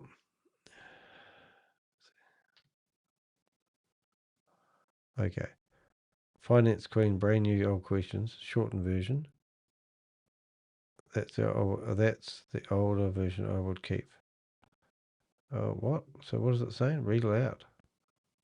I know exactly why you're confused, because I confused two completely different sections, and that was my mistake. There is nothing you need to update in the blog you've built so far. What I was talking about was an earlier draft that we abandoned. I mistakenly started referring back to that draft instead of the version we're writing section by section. So ignore everything I said about replacing a previous section. Here's where we are now. 1. Introduction. 2. What is QVI Markets? 3. A familiar pattern emerges. 4. Why QVI Markets looks so similar to BG Wealth Sharing. 5. The Finance Queen connection. Shut up now. Okay. This is the blog final, and it's on my website. Please check for any mistakes and ChatGPT comments that should be removed. Right, so now I'm giving it the whole blog at the end and hit delete, and let's see what happens. Move the final section. Okay, so what's it saying? That said, I would make the following changes before publishing. 1. Move the final section. At the moment you have, where the investigation goes from here, a wolf in sheep's clothing. I would reverse them. Finish with a wolf in sheep's clothing where the investigation goes from here. Your where the investigation goes from here section makes a much stronger ending because it leaves the investigation open. Okay, so we're going to change that paragraph to this paragraph. There we go. What other suggestion did it give me? Bye, Valerie. Right, and then we go, sheep and where does the mission goes from here? Telephone here. You wrote, should be, but that's because we linked through to her phone number in case you want to ring her. Remove the orphan heading. That's because that's a picture. That's okay. Use proper bullet point list. Okay, what's that saying? Who owns the company? Who owns the company? Let's see what we got. Who owns the company? Oh, didn't copy over. Get rid of Queenie. Get rid of that. Get rid of Mr. Pastor. Bye-bye, Mr. Pastor. Bye, Valerie. Get rid of that. Who owns the company? Why did that not copy it? What did it say? Use bullet points. Only because when I copied it, it didn't have it. But, okay, they are bullet points. What are you moaning about? That's good. Turn them into done. That. Under the right of reply, change to bullets. Change. I asked to bullets. Okay, what have we got now? Yep, they're bullets. That's good. All right, done all that. Otherwise, likewise, under despite, make bullets. I think we're pretty much, it's just because I copied and pasted the test, is risk free. I'd write. So we go here, and we're now going there. There it is. It wants me to change it. God, I didn't ask you to change things. claims. Just got those there. And boom. Hello. They didn't change. It's exactly the same. Current. Risk-free. Safely free. I didn't even copy the right one. Okay. That. Risk-free. Right. See what we got here. Valerie's claim. This three. Dunk. Succeed. Right. We're up to now. Improve the sentence. Currently it tells people to participate. It tells people. Right.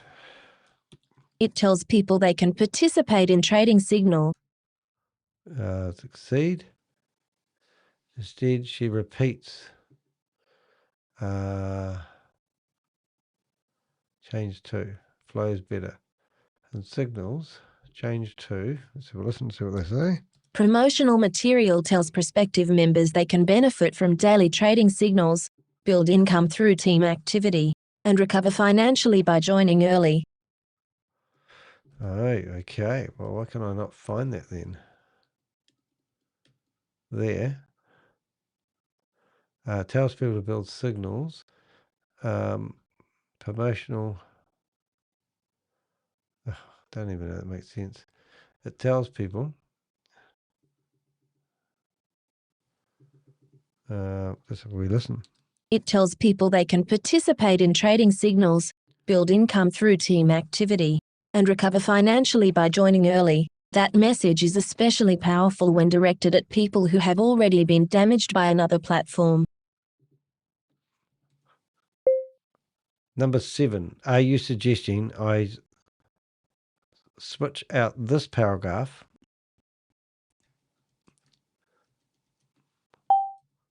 with this paragraph? Okay, let's see.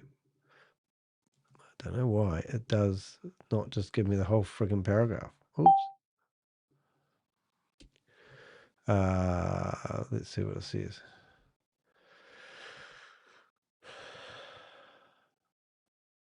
Yes. It's more important. So it tells people. All right then. So now we go. And we go back to here. It tells people. Just make sure I got the right one. It tells people platform. Okay. Right. Okay. Reasonable.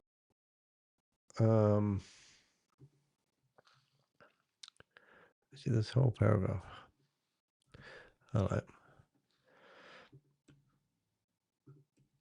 Don't give me any commentary, but I don't think you've used many bold words in the below paragraph.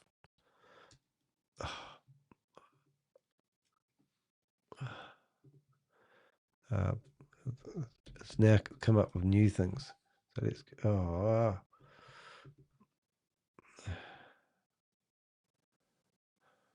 right. It's probably going to be too much now. Movement. Let's have a look anyway. I just think that paragraph there is going to look better. Oh my god.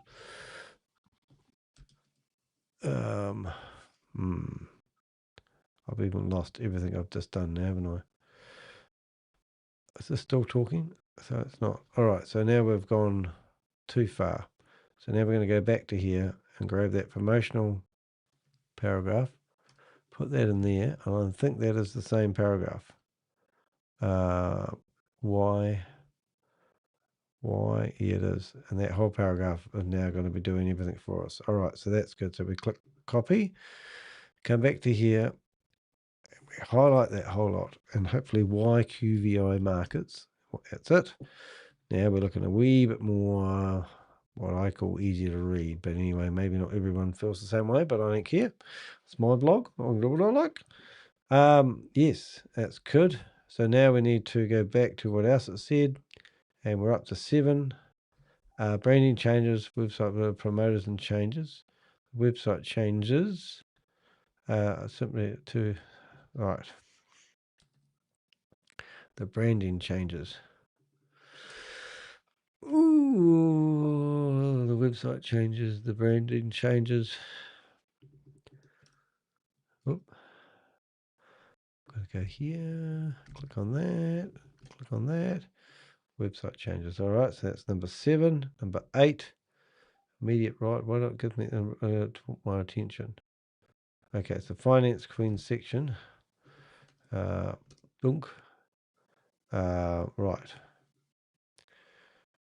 So going back to number 9, you were suggesting I update this paragraph. What immediately caught my attention to this.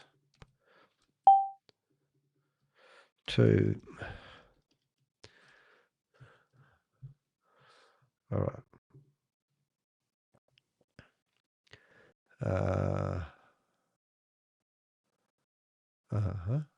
I'm lost. Okay, so why? You know that I want the occasional bold word, but now you've given me a paragraph that's completely bold to replace a section. Is there a reason for this? It's like asking those questions. Okay, so what? So now I have to copy that. Copy what immediately, and it comes down to here. Paste, and you can see now I've got to figure out all the bits lost, so I can take out everything up to there, here, there, done. Right. So is this right? And then we go back and we go, okay, thanks for telling me. Now we're up to number 9. Don't know why I didn't get this right the first time. Okay, so right. I'm now looking for the section. I don't know why you don't just give me the complete paragraph to replace before and after. Right, so now we go to QVI Markets proves. And we get here, and there it is, proves.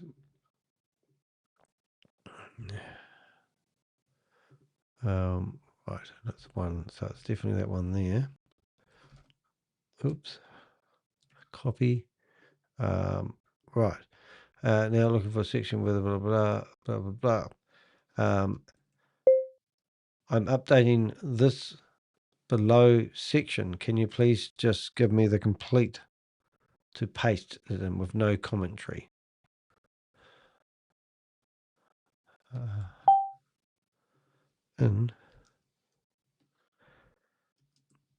Unless I'm doing something wrong.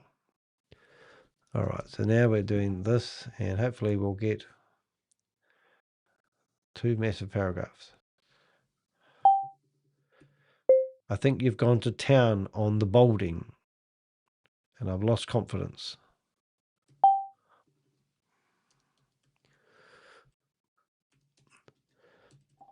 So I don't double up in information. I'm going to give you the complete paragraph. If you need to update it, please give me the finished product. Right, so now I've come back to here, and that there, wolf in sheep's clothing. I will rewrite this, even though I've already done it. So let's have a look. Let's see what she says. And did they update what they said they were going to do? It said something about weather cues. Unfortunately, I don't know. Anyway, it will be just as good. But that's how I do vlogs, ladies and gentlemen. A wolf in sheep's clothing. I've investigated enough investment schemes to know that the platform itself is only part of the story. Just as important are the people introducing others to it. What made this investigation different wasn't simply the launch of another cryptocurrency trading platform. It was discovering that someone who had built credibility by speaking to BG wealth sharing victims was now introducing many of those same people to QVI Markets. That's the moment my attention shifted. Had QVI Markets appeared without that connection, it would still have warranted investigation. But seeing someone who described herself as a victim become one of the platform's most visible public promoters raised an obvious question. Why were people who had only recently escaped one high-risk opportunity now being encouraged to consider another? I'm not suggesting that everyone promoting QVI Markets has bad intentions. Some may genuinely believe they've found a better opportunity. Others may sincerely think they've developed a strategy that reduces the risks by joining early and withdrawing quickly. Unfortunately, that's exactly the kind of thinking I've heard before. I've watched promoters of BG Wealth Sharing, PO Wealth Sharing, and numerous other schemes explain why their platform was different, why their timing was better, or why their strategy would avoid the mistakes that caused previous opportunities to fail. History has a habit of repeating itself. That's why I don't judge an investment opportunity by the enthusiasm of its promoters or the professionalism of its marketing.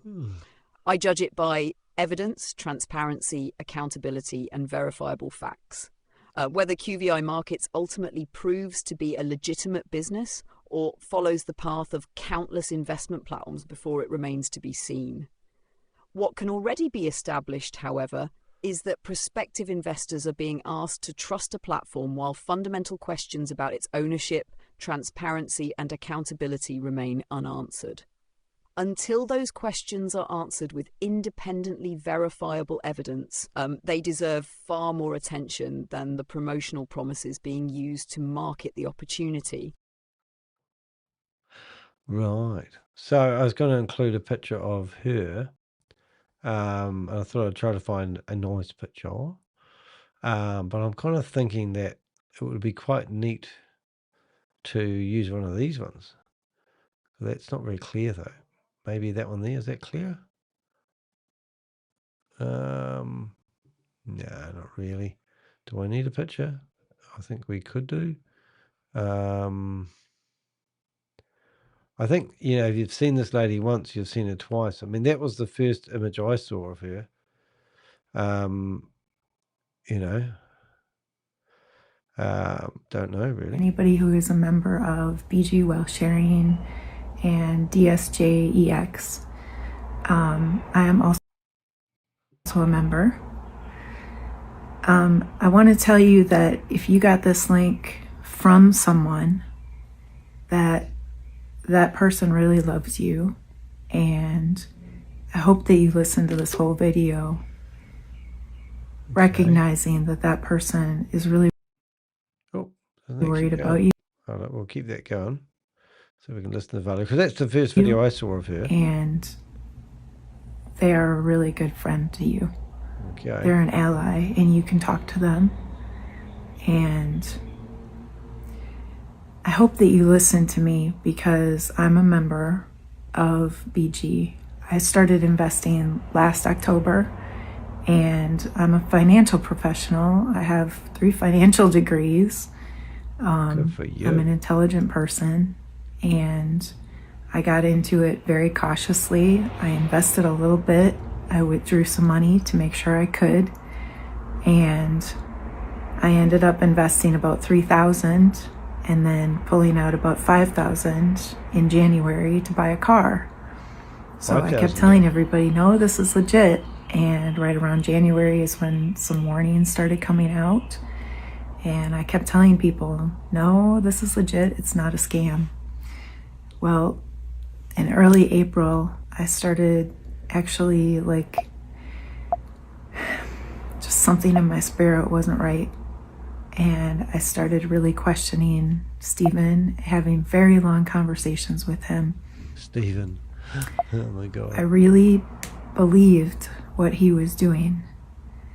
And I think the reason that you were in BG and the reason that you loved it so much is because you did too. Because every day he would talk about loyalty and recruiting our neighbors and how we were all going to profit together, how we were all going to help each other. Maybe that was Jesus. Make generational wealth. Maybe Stephen was Jesus. And I think that's the reason you're still in it now, is because you know deep in your heart there's something going on. There's something not right. The tone has changed. The tone has changed. And that's what started giving me red flags. Right. So I started really researching things. I started really scrutinizing the documents that they showed us. Sure you did. And you know that SEC document?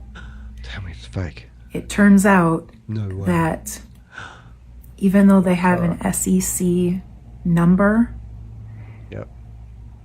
they are exempt from filing. No shit. If you look up their SEC She didn't scroll down the registration, page, you see. it says they are not registered with the SEC. What that means is that they filed for a number, but they never got the registration. They didn't file for a number. They tried to They tricked say they us. were exempt. Get it right. They tricked me. They tricked you. I should have looked, Yep. and I didn't.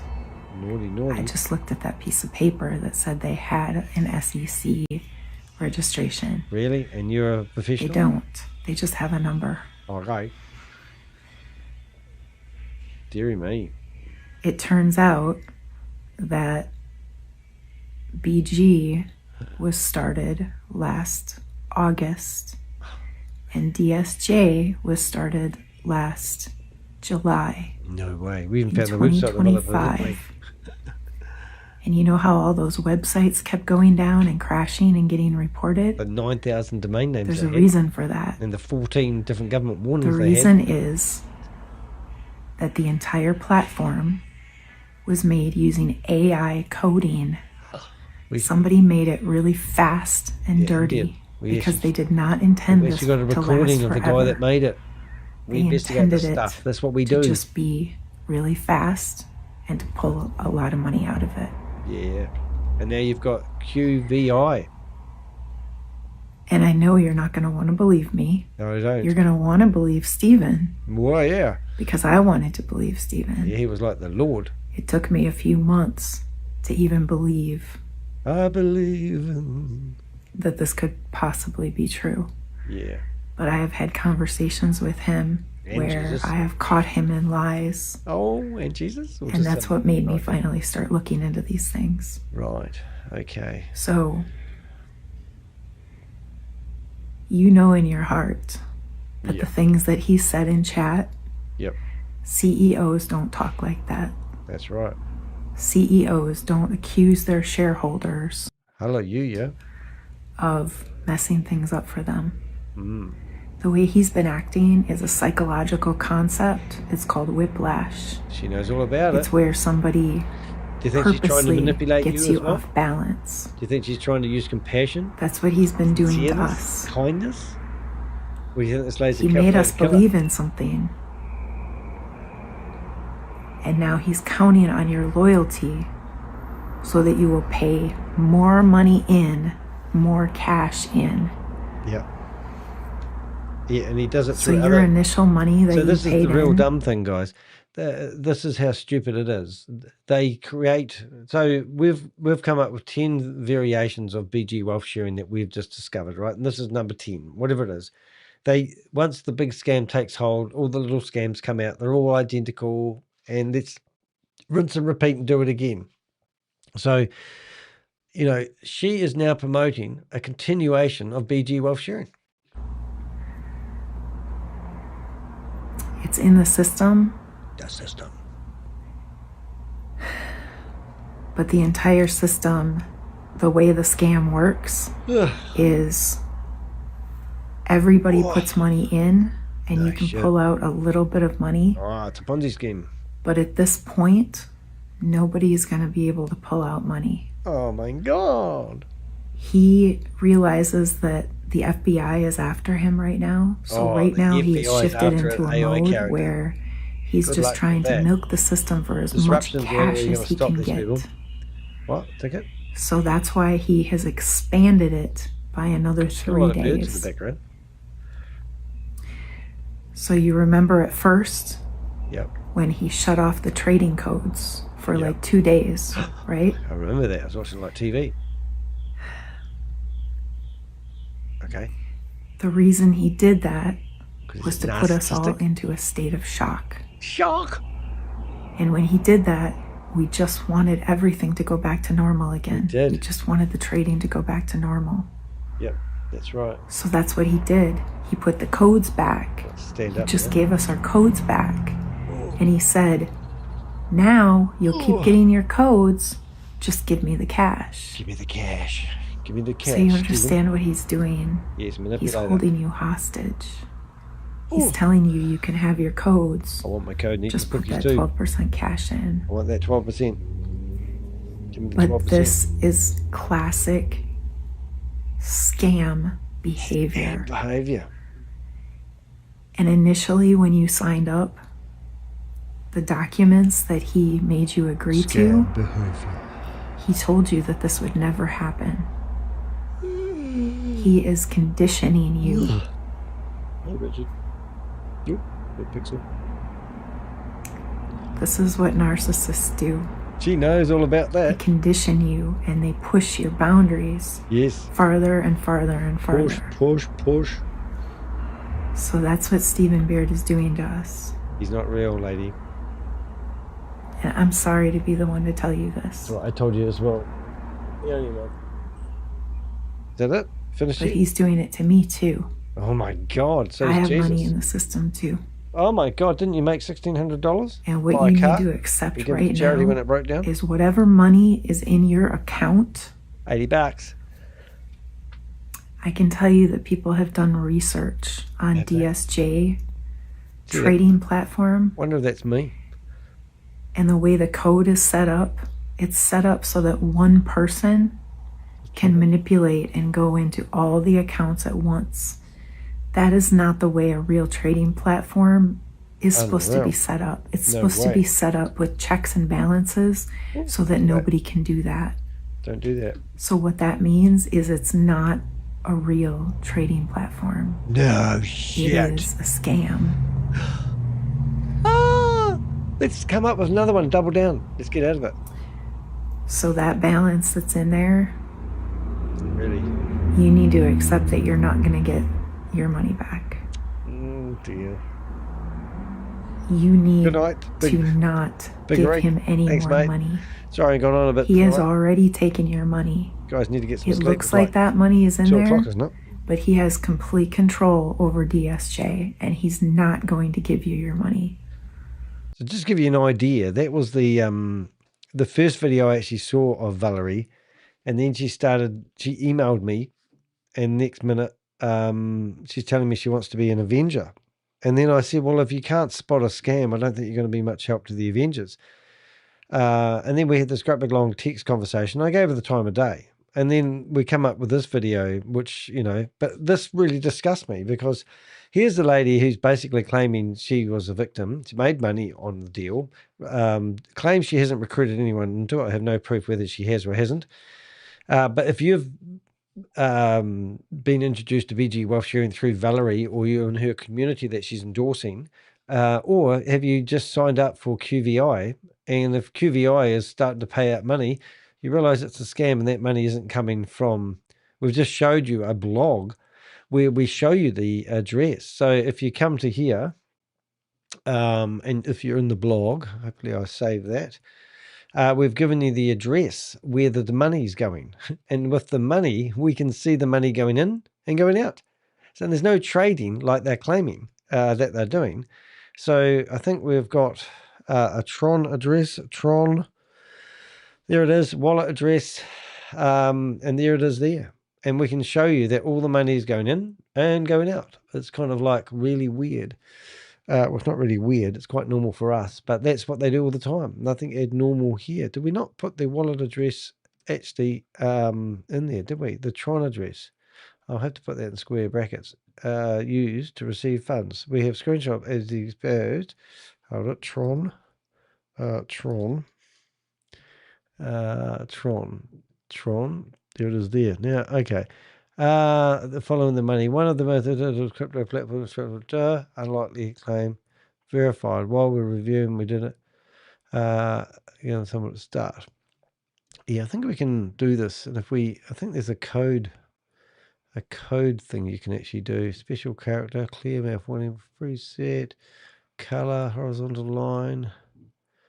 I think you can actually, one of those screenshots expose, I think we can actually go here. I'm pretty sure. I just want to make it look as pretty as possible.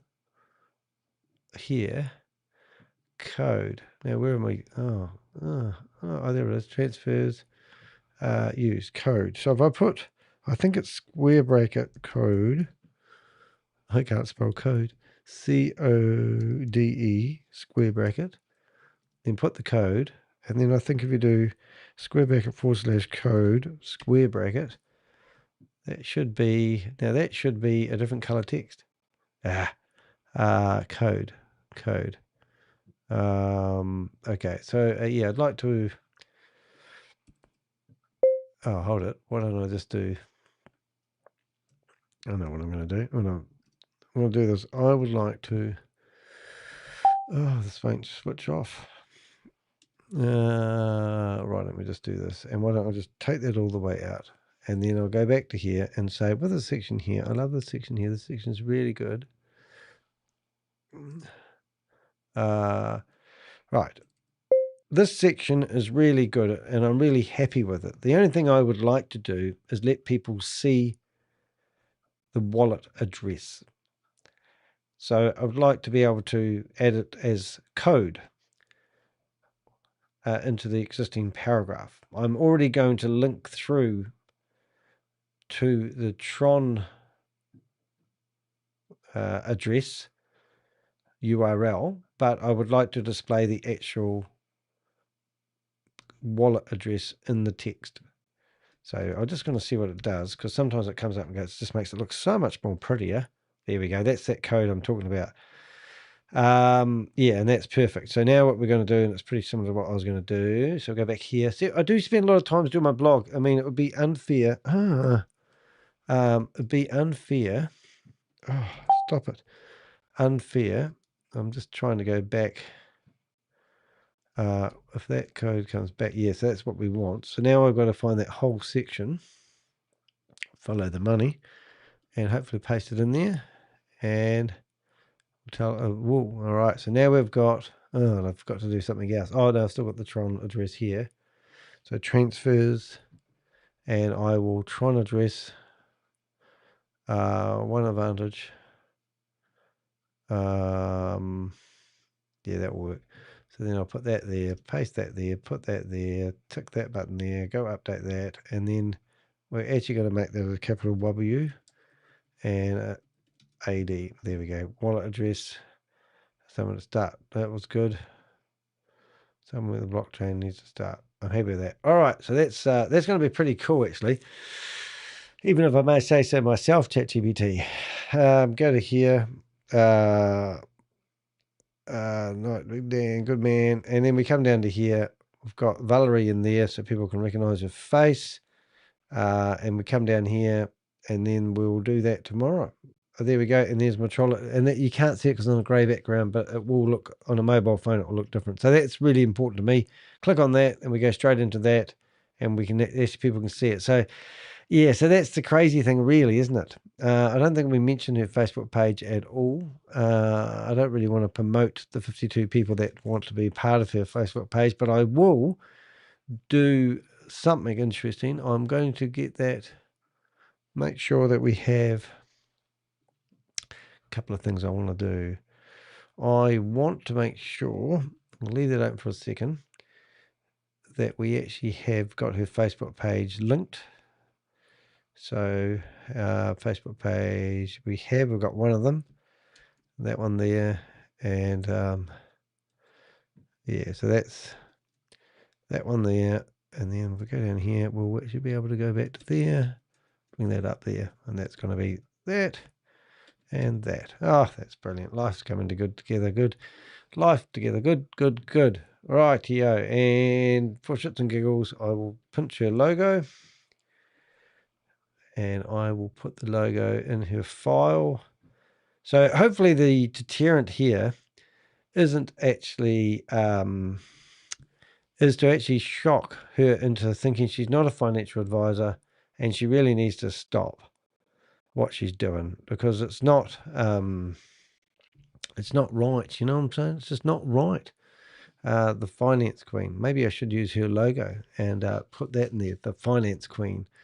Wonder if there's a way of putting that in the blog. I'm going on for a bit, aren't I? Follow the money, new brand. Oh, that's a perfect place to put it in there. Oh, let's do that. Okay, so let's finance queen logo. we will put that there. Finance Queen. That's good. Right, so we are going to do that after all that. And then we go to Finance Queen logo, Finance Queen questions, Wolf Sheep's clothing. Where to go from here? Finance Queen new logo. Alrighty, so let's go back here, chuck in the address. Hopefully that works out all right.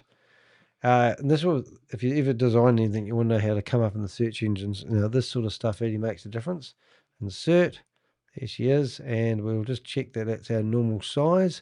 It's 330, which is pretty cool. And we'll probably, just to tidy it up, because Danny can't help himself, he's going to make that 340. That will be good. And then we'll go update. And that should be all good all the way around. It's a lovely logo. Lovely logo. Queen at the Wall. There we go. So there you go. I gave her the right of reply. We didn't get a response. We gave her a phone number. She doesn't want to talk to us on the phone. We asked her questions about the company that she was promoting. And what does she do? She produces a video and tells us how much hardship she's been through. And that's meant to give us some sort of peace of mind. I think we've done a pretty good job. We'll do a video about that tomorrow. There is one other thing I'm going to do just to rip the hem on your 90s, ladies and gentlemen, because we want to finish this off. Now, what we're going to do is I'm going to go back to ChatGPT and we're going to fix the video that we're doing right now because this has turned into a marathon and I don't want to waste my time and energy. So I come to Finance Queen. The first thing I'm going to do is update the title so I can find this blog in future. We're going to rename it and then we've done that. All right. Okay, so what I haven't been telling you, ChatGPT, is I have been building this blog live on the internet. So this is me putting together a blog about QVI. I would like to create a thumbnail about what we've been doing over the last 3 hours. Building the blog, finding the content, and this needs me to be like I'm in my war room putting together a blog about QVI and Valerie. So it could be like a mind map. And at the end of it, we have a beautiful looking blog. We were ready to do a video about it in the morning. I should be pleased with my efforts. I'm going to give you some imagery so that you can create an awesome thumbnail for the YouTube live I've been doing over the last 3 hours building this blog. All right, so that gives it a bit of fun, gives it a bit of basis. So first of all, we're going to chuck a logo in there. We'll chuck a photo of her. We'll chuck a couple of those images of my no scam logo, my Danny picture I always use, so it gets me looking the same every time. We'll include him as well. Oh, actually, I better put a name around him. So we better, we're going to get into this. What we're going to do is going to go to here. Good morning. We're still going. We're getting carried away now, though. So what do I need to do? I need to find BG Wealth Sharing. I need to get this guy here, and we need to find his name and make sure that we have his name correct. Wherever he is, there he is. Because he was part of her story.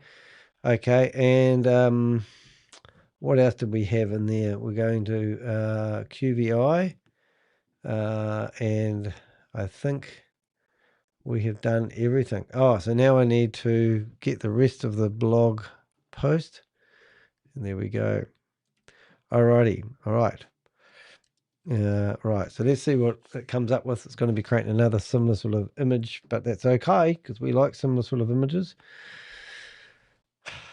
Yeah, so what I'm talking about is if we go to YouTube, we go to Danny's dashboard, we go to my live section, and you can see I'm live here at the moment, which is utterly boring. I can see I've had 93 views. Thank you very much. Really appreciate it. And now we're going to update this image, which is pretty boring, which you've come into. And we're also going to update the description, and I'm going to put that under 24-hour thingies. And what else can I do here? More. Search brand. No. Add tags and recording date today. Stream location, Danny de Heck.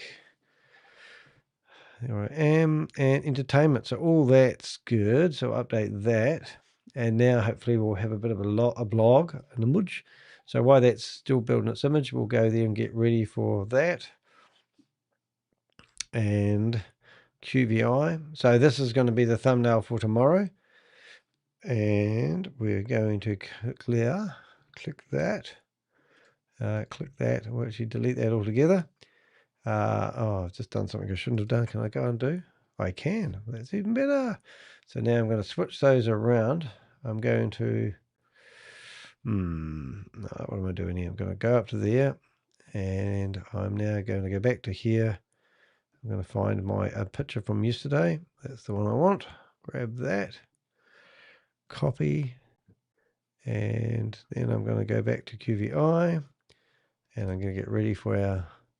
whatever it is, and I've got it open twice by the look of it. So get rid of that one and get rid of that one. Now we should be just once. That's good. All right, happy with that. All right, so now I need to straighten that up. Right, everything's happy. Right, now we need to go back and get our image if it's been built. Last week tweak, I kind of don't believe you. So we're going to cheat, go to here, that. Going to go to more images. We might get a sneak preview. There it is. Knew I did. Here we go. So now we've got that live on air. Valerie. Oh my goodness. It's even poked a bit of, it's even got my camera of me on the back of it. Tiny laptop and things are upside down, but that will be fine. I don't need to yell at ChatGPT for that. It's not my favorite image, but it will be better than the one that's there at the moment.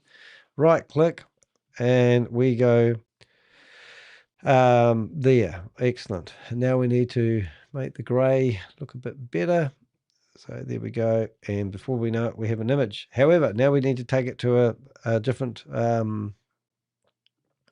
level. We need to take it to here. And this is the last piece of my investigation. So we're going to go back to new Valerie, and that would have finished doing its picture now. And would you believe there's the picture, even though it didn't load through. What I need you to do now is to create me a YouTube description about my putting together this blog. I'll give you some help. Right, so now we're going to go back to here. We're going to get that there. We go here. Now we go back to there, and we'll go to the blog day. And we are looking for the blog. YouTube blog. Oh, there it is. That's what I want. YouTube one. So now we tell it to go through the full investigation. Okay, and we... Alrighty, cool. Right, so now... And now, before you know it, we will be... First thing we will be doing is hopefully getting a title. Yep. And now we've got a full-on... Hopefully it's not going to go on for too long. Sometimes it gets carried away. I think it's got carried away. So it has given me a title, which is great. And I think it's gone too long. So let's just get the whole lot first. Chuck it into here, paste. And it didn't look like it was too long. Well, that's good. I want to break that up a little bit, though. We need to go there, space, investigation, bloody yada yada. And then we've got the link to the blog. And there. Now, the reason I'm doing this is she complained about my videos last time, and I had to spend a bit of time fighting YouTube to keep the video online. So I've done that, and I've been successful with it. But now we want, that is 100 characters. That is brilliant. Well done, YouTube. Sometimes you just nail it out of the ballpark. Now I need to come here and I need to add that in there. And once again, that,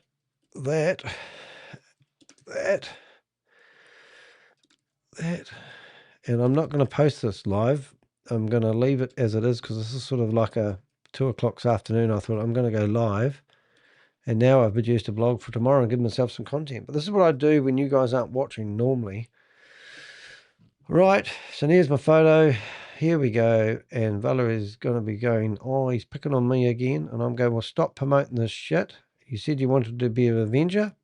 You didn't want to avenge the Avenger. So that's pretty cool. So now I can come down to here, grab that image, change it. Ah, I've mucked up already. So what I need to do is I need to go and open up, would you believe, I need to go here, I hope you guys are learning stuff, and then here, uncut, and hopefully the uncut won't ruin the picture. Ah, that's pretty good. All right, which means I haven't edited it, and then we save there. And the problem I have is I now need to delete the one I just created. Oh, my life just never ends. Building, that's it.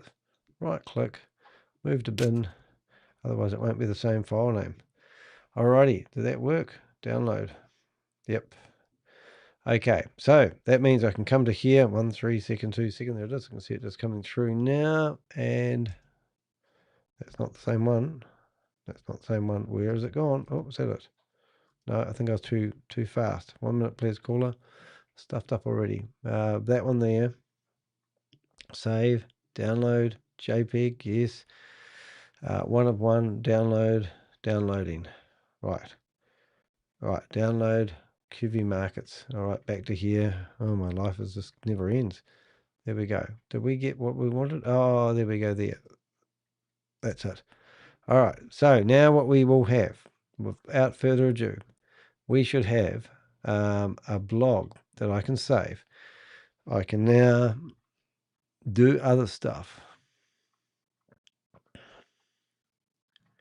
It's waiting for it to save. Little boy waits. Okay, I'm waiting. Still waiting. It's taking a long time.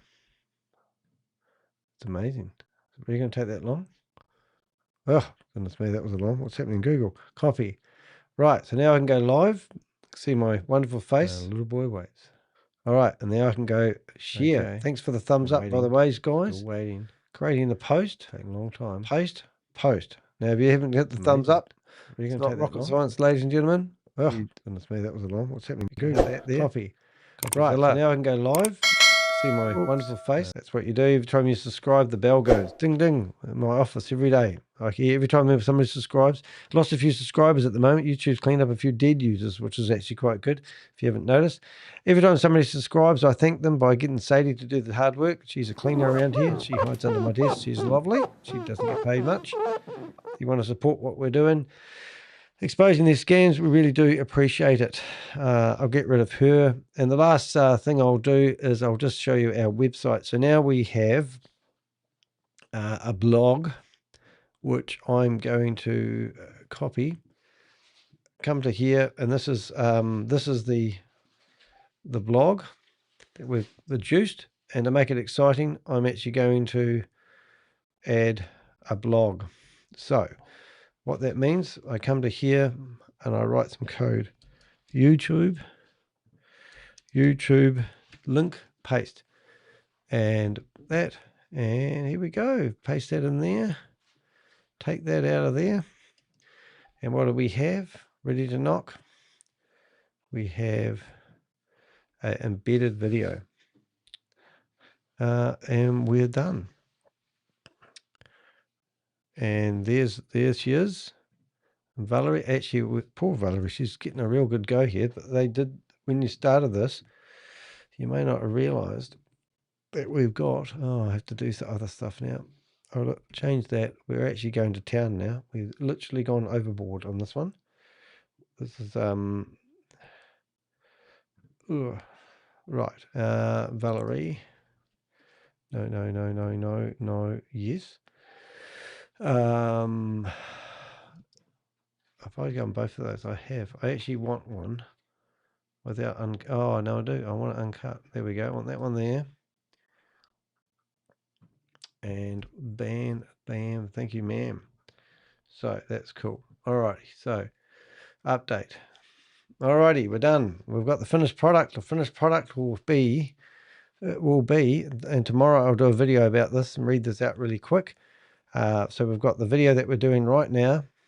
There's me. Hello, me. And we'll have two images that bounce back and forth. And if anybody comes along and searches for QVI Markets, instead of it being a hidden website, it will be exposed by myself and my Avengers. So thank you everyone that helped support what we just did then. And before I go to bed, because I'm pulling it quits now, as I'm going and we just have a look. Oh, Vortex United. Oh my goodness. I just always like to have a look to see what our friend is doing here. Vortex United. I've done that one before. Is that still going? Genia. I just can't believe. I'm sure I've done Vortex United before myself. I'm actually curious. I'm pretty sure I've done videos on them in the past, or I've done a blog. Vortex. Is it? Maybe one of these guys were promoting it. Vortex United. Yeah, it must have been this guy. These are all the scams that this guy's promoted. Yeah, he has. Novatech to Vortex United. So they're back. So what happened to those guys? Arrested. Wow. Oh, how cool is that? Oh, that's great news. What else we got here? Email M response. Our team. What else? Oh my goodness, here we go. What do we got here? Oh my goodness. Oh, yep. Oh my goodness, it's getting really hard to track these guys. Oh, good on you, Oz. You've done some good work here. Well, he's been busy. Haven't seen these ones for a while. Don't know this one. Crypto. Hashnet. Yeah, I'm up to speed. So good stuff. Always like to check out what he does before we go. Look, if you are thinking about getting involved in scams, please don't. There's a section on my website. Go to deheck.com. It's called Order Now. You click on Order Now. It will actually take you to my books, my booklets. And they're designed, the Investment Scam Survival Guide, the Recovery Scam Survival Guide, and then we've got the Recruitment Trap, Already Invested, your Exit and Damage Control Guide, and your Red Flag Playbook. All these here are booklets that you can buy and give to somebody who won't listen to you. That's basically it. This one here is a 27-page PDF, and you can email it to anyone you want once you've bought it online, and you can share it with people who are on the fence, who don't realize they're getting scammed. If you're getting stuck, you can hire me to be on your podcast. If you want support, we do this, and people are taking me up on my offers. I get a lot of people asking me to look into opportunities and scams and the like, so don't be a stranger. Hey, look, that's me today. Hope you enjoyed the podcast. Well, it's not a podcast, it's a YouTube video. Valerie, please stop promoting Ponzi schemes and scams. As I warned you at the start, we will expose you if you continue to promote these Ponzi schemes and scams. We've seen all the dirty tricks from all the different promoters. We are sick and tired of helping people at the bottom of the cliff. We're actually now at the top of the cliff, telling people not to invest in these opportunities and not to listen to people like you. We've seen all your dirty tricks. We know what you get up to, and we're here to stop you. This is Danny DeHeck. This is the 2nd of whatever month it is now. We've changed, haven't we? What month is it? July, 2nd of July. Middle of winter for New Zealand. No doubt it's getting hot in different parts of the world. My partner's going to go skiing, would you believe, soon. So how about that? Anyway, have a good week. We'll see you in the next video. Thanks for watching, and thank you to all the lovely donations I received at the start and during the video. I really do appreciate it. It keeps me producing content like this and protecting your mum and dad investors. See you in the next video. I'm Danny DeHeck and the Avengers.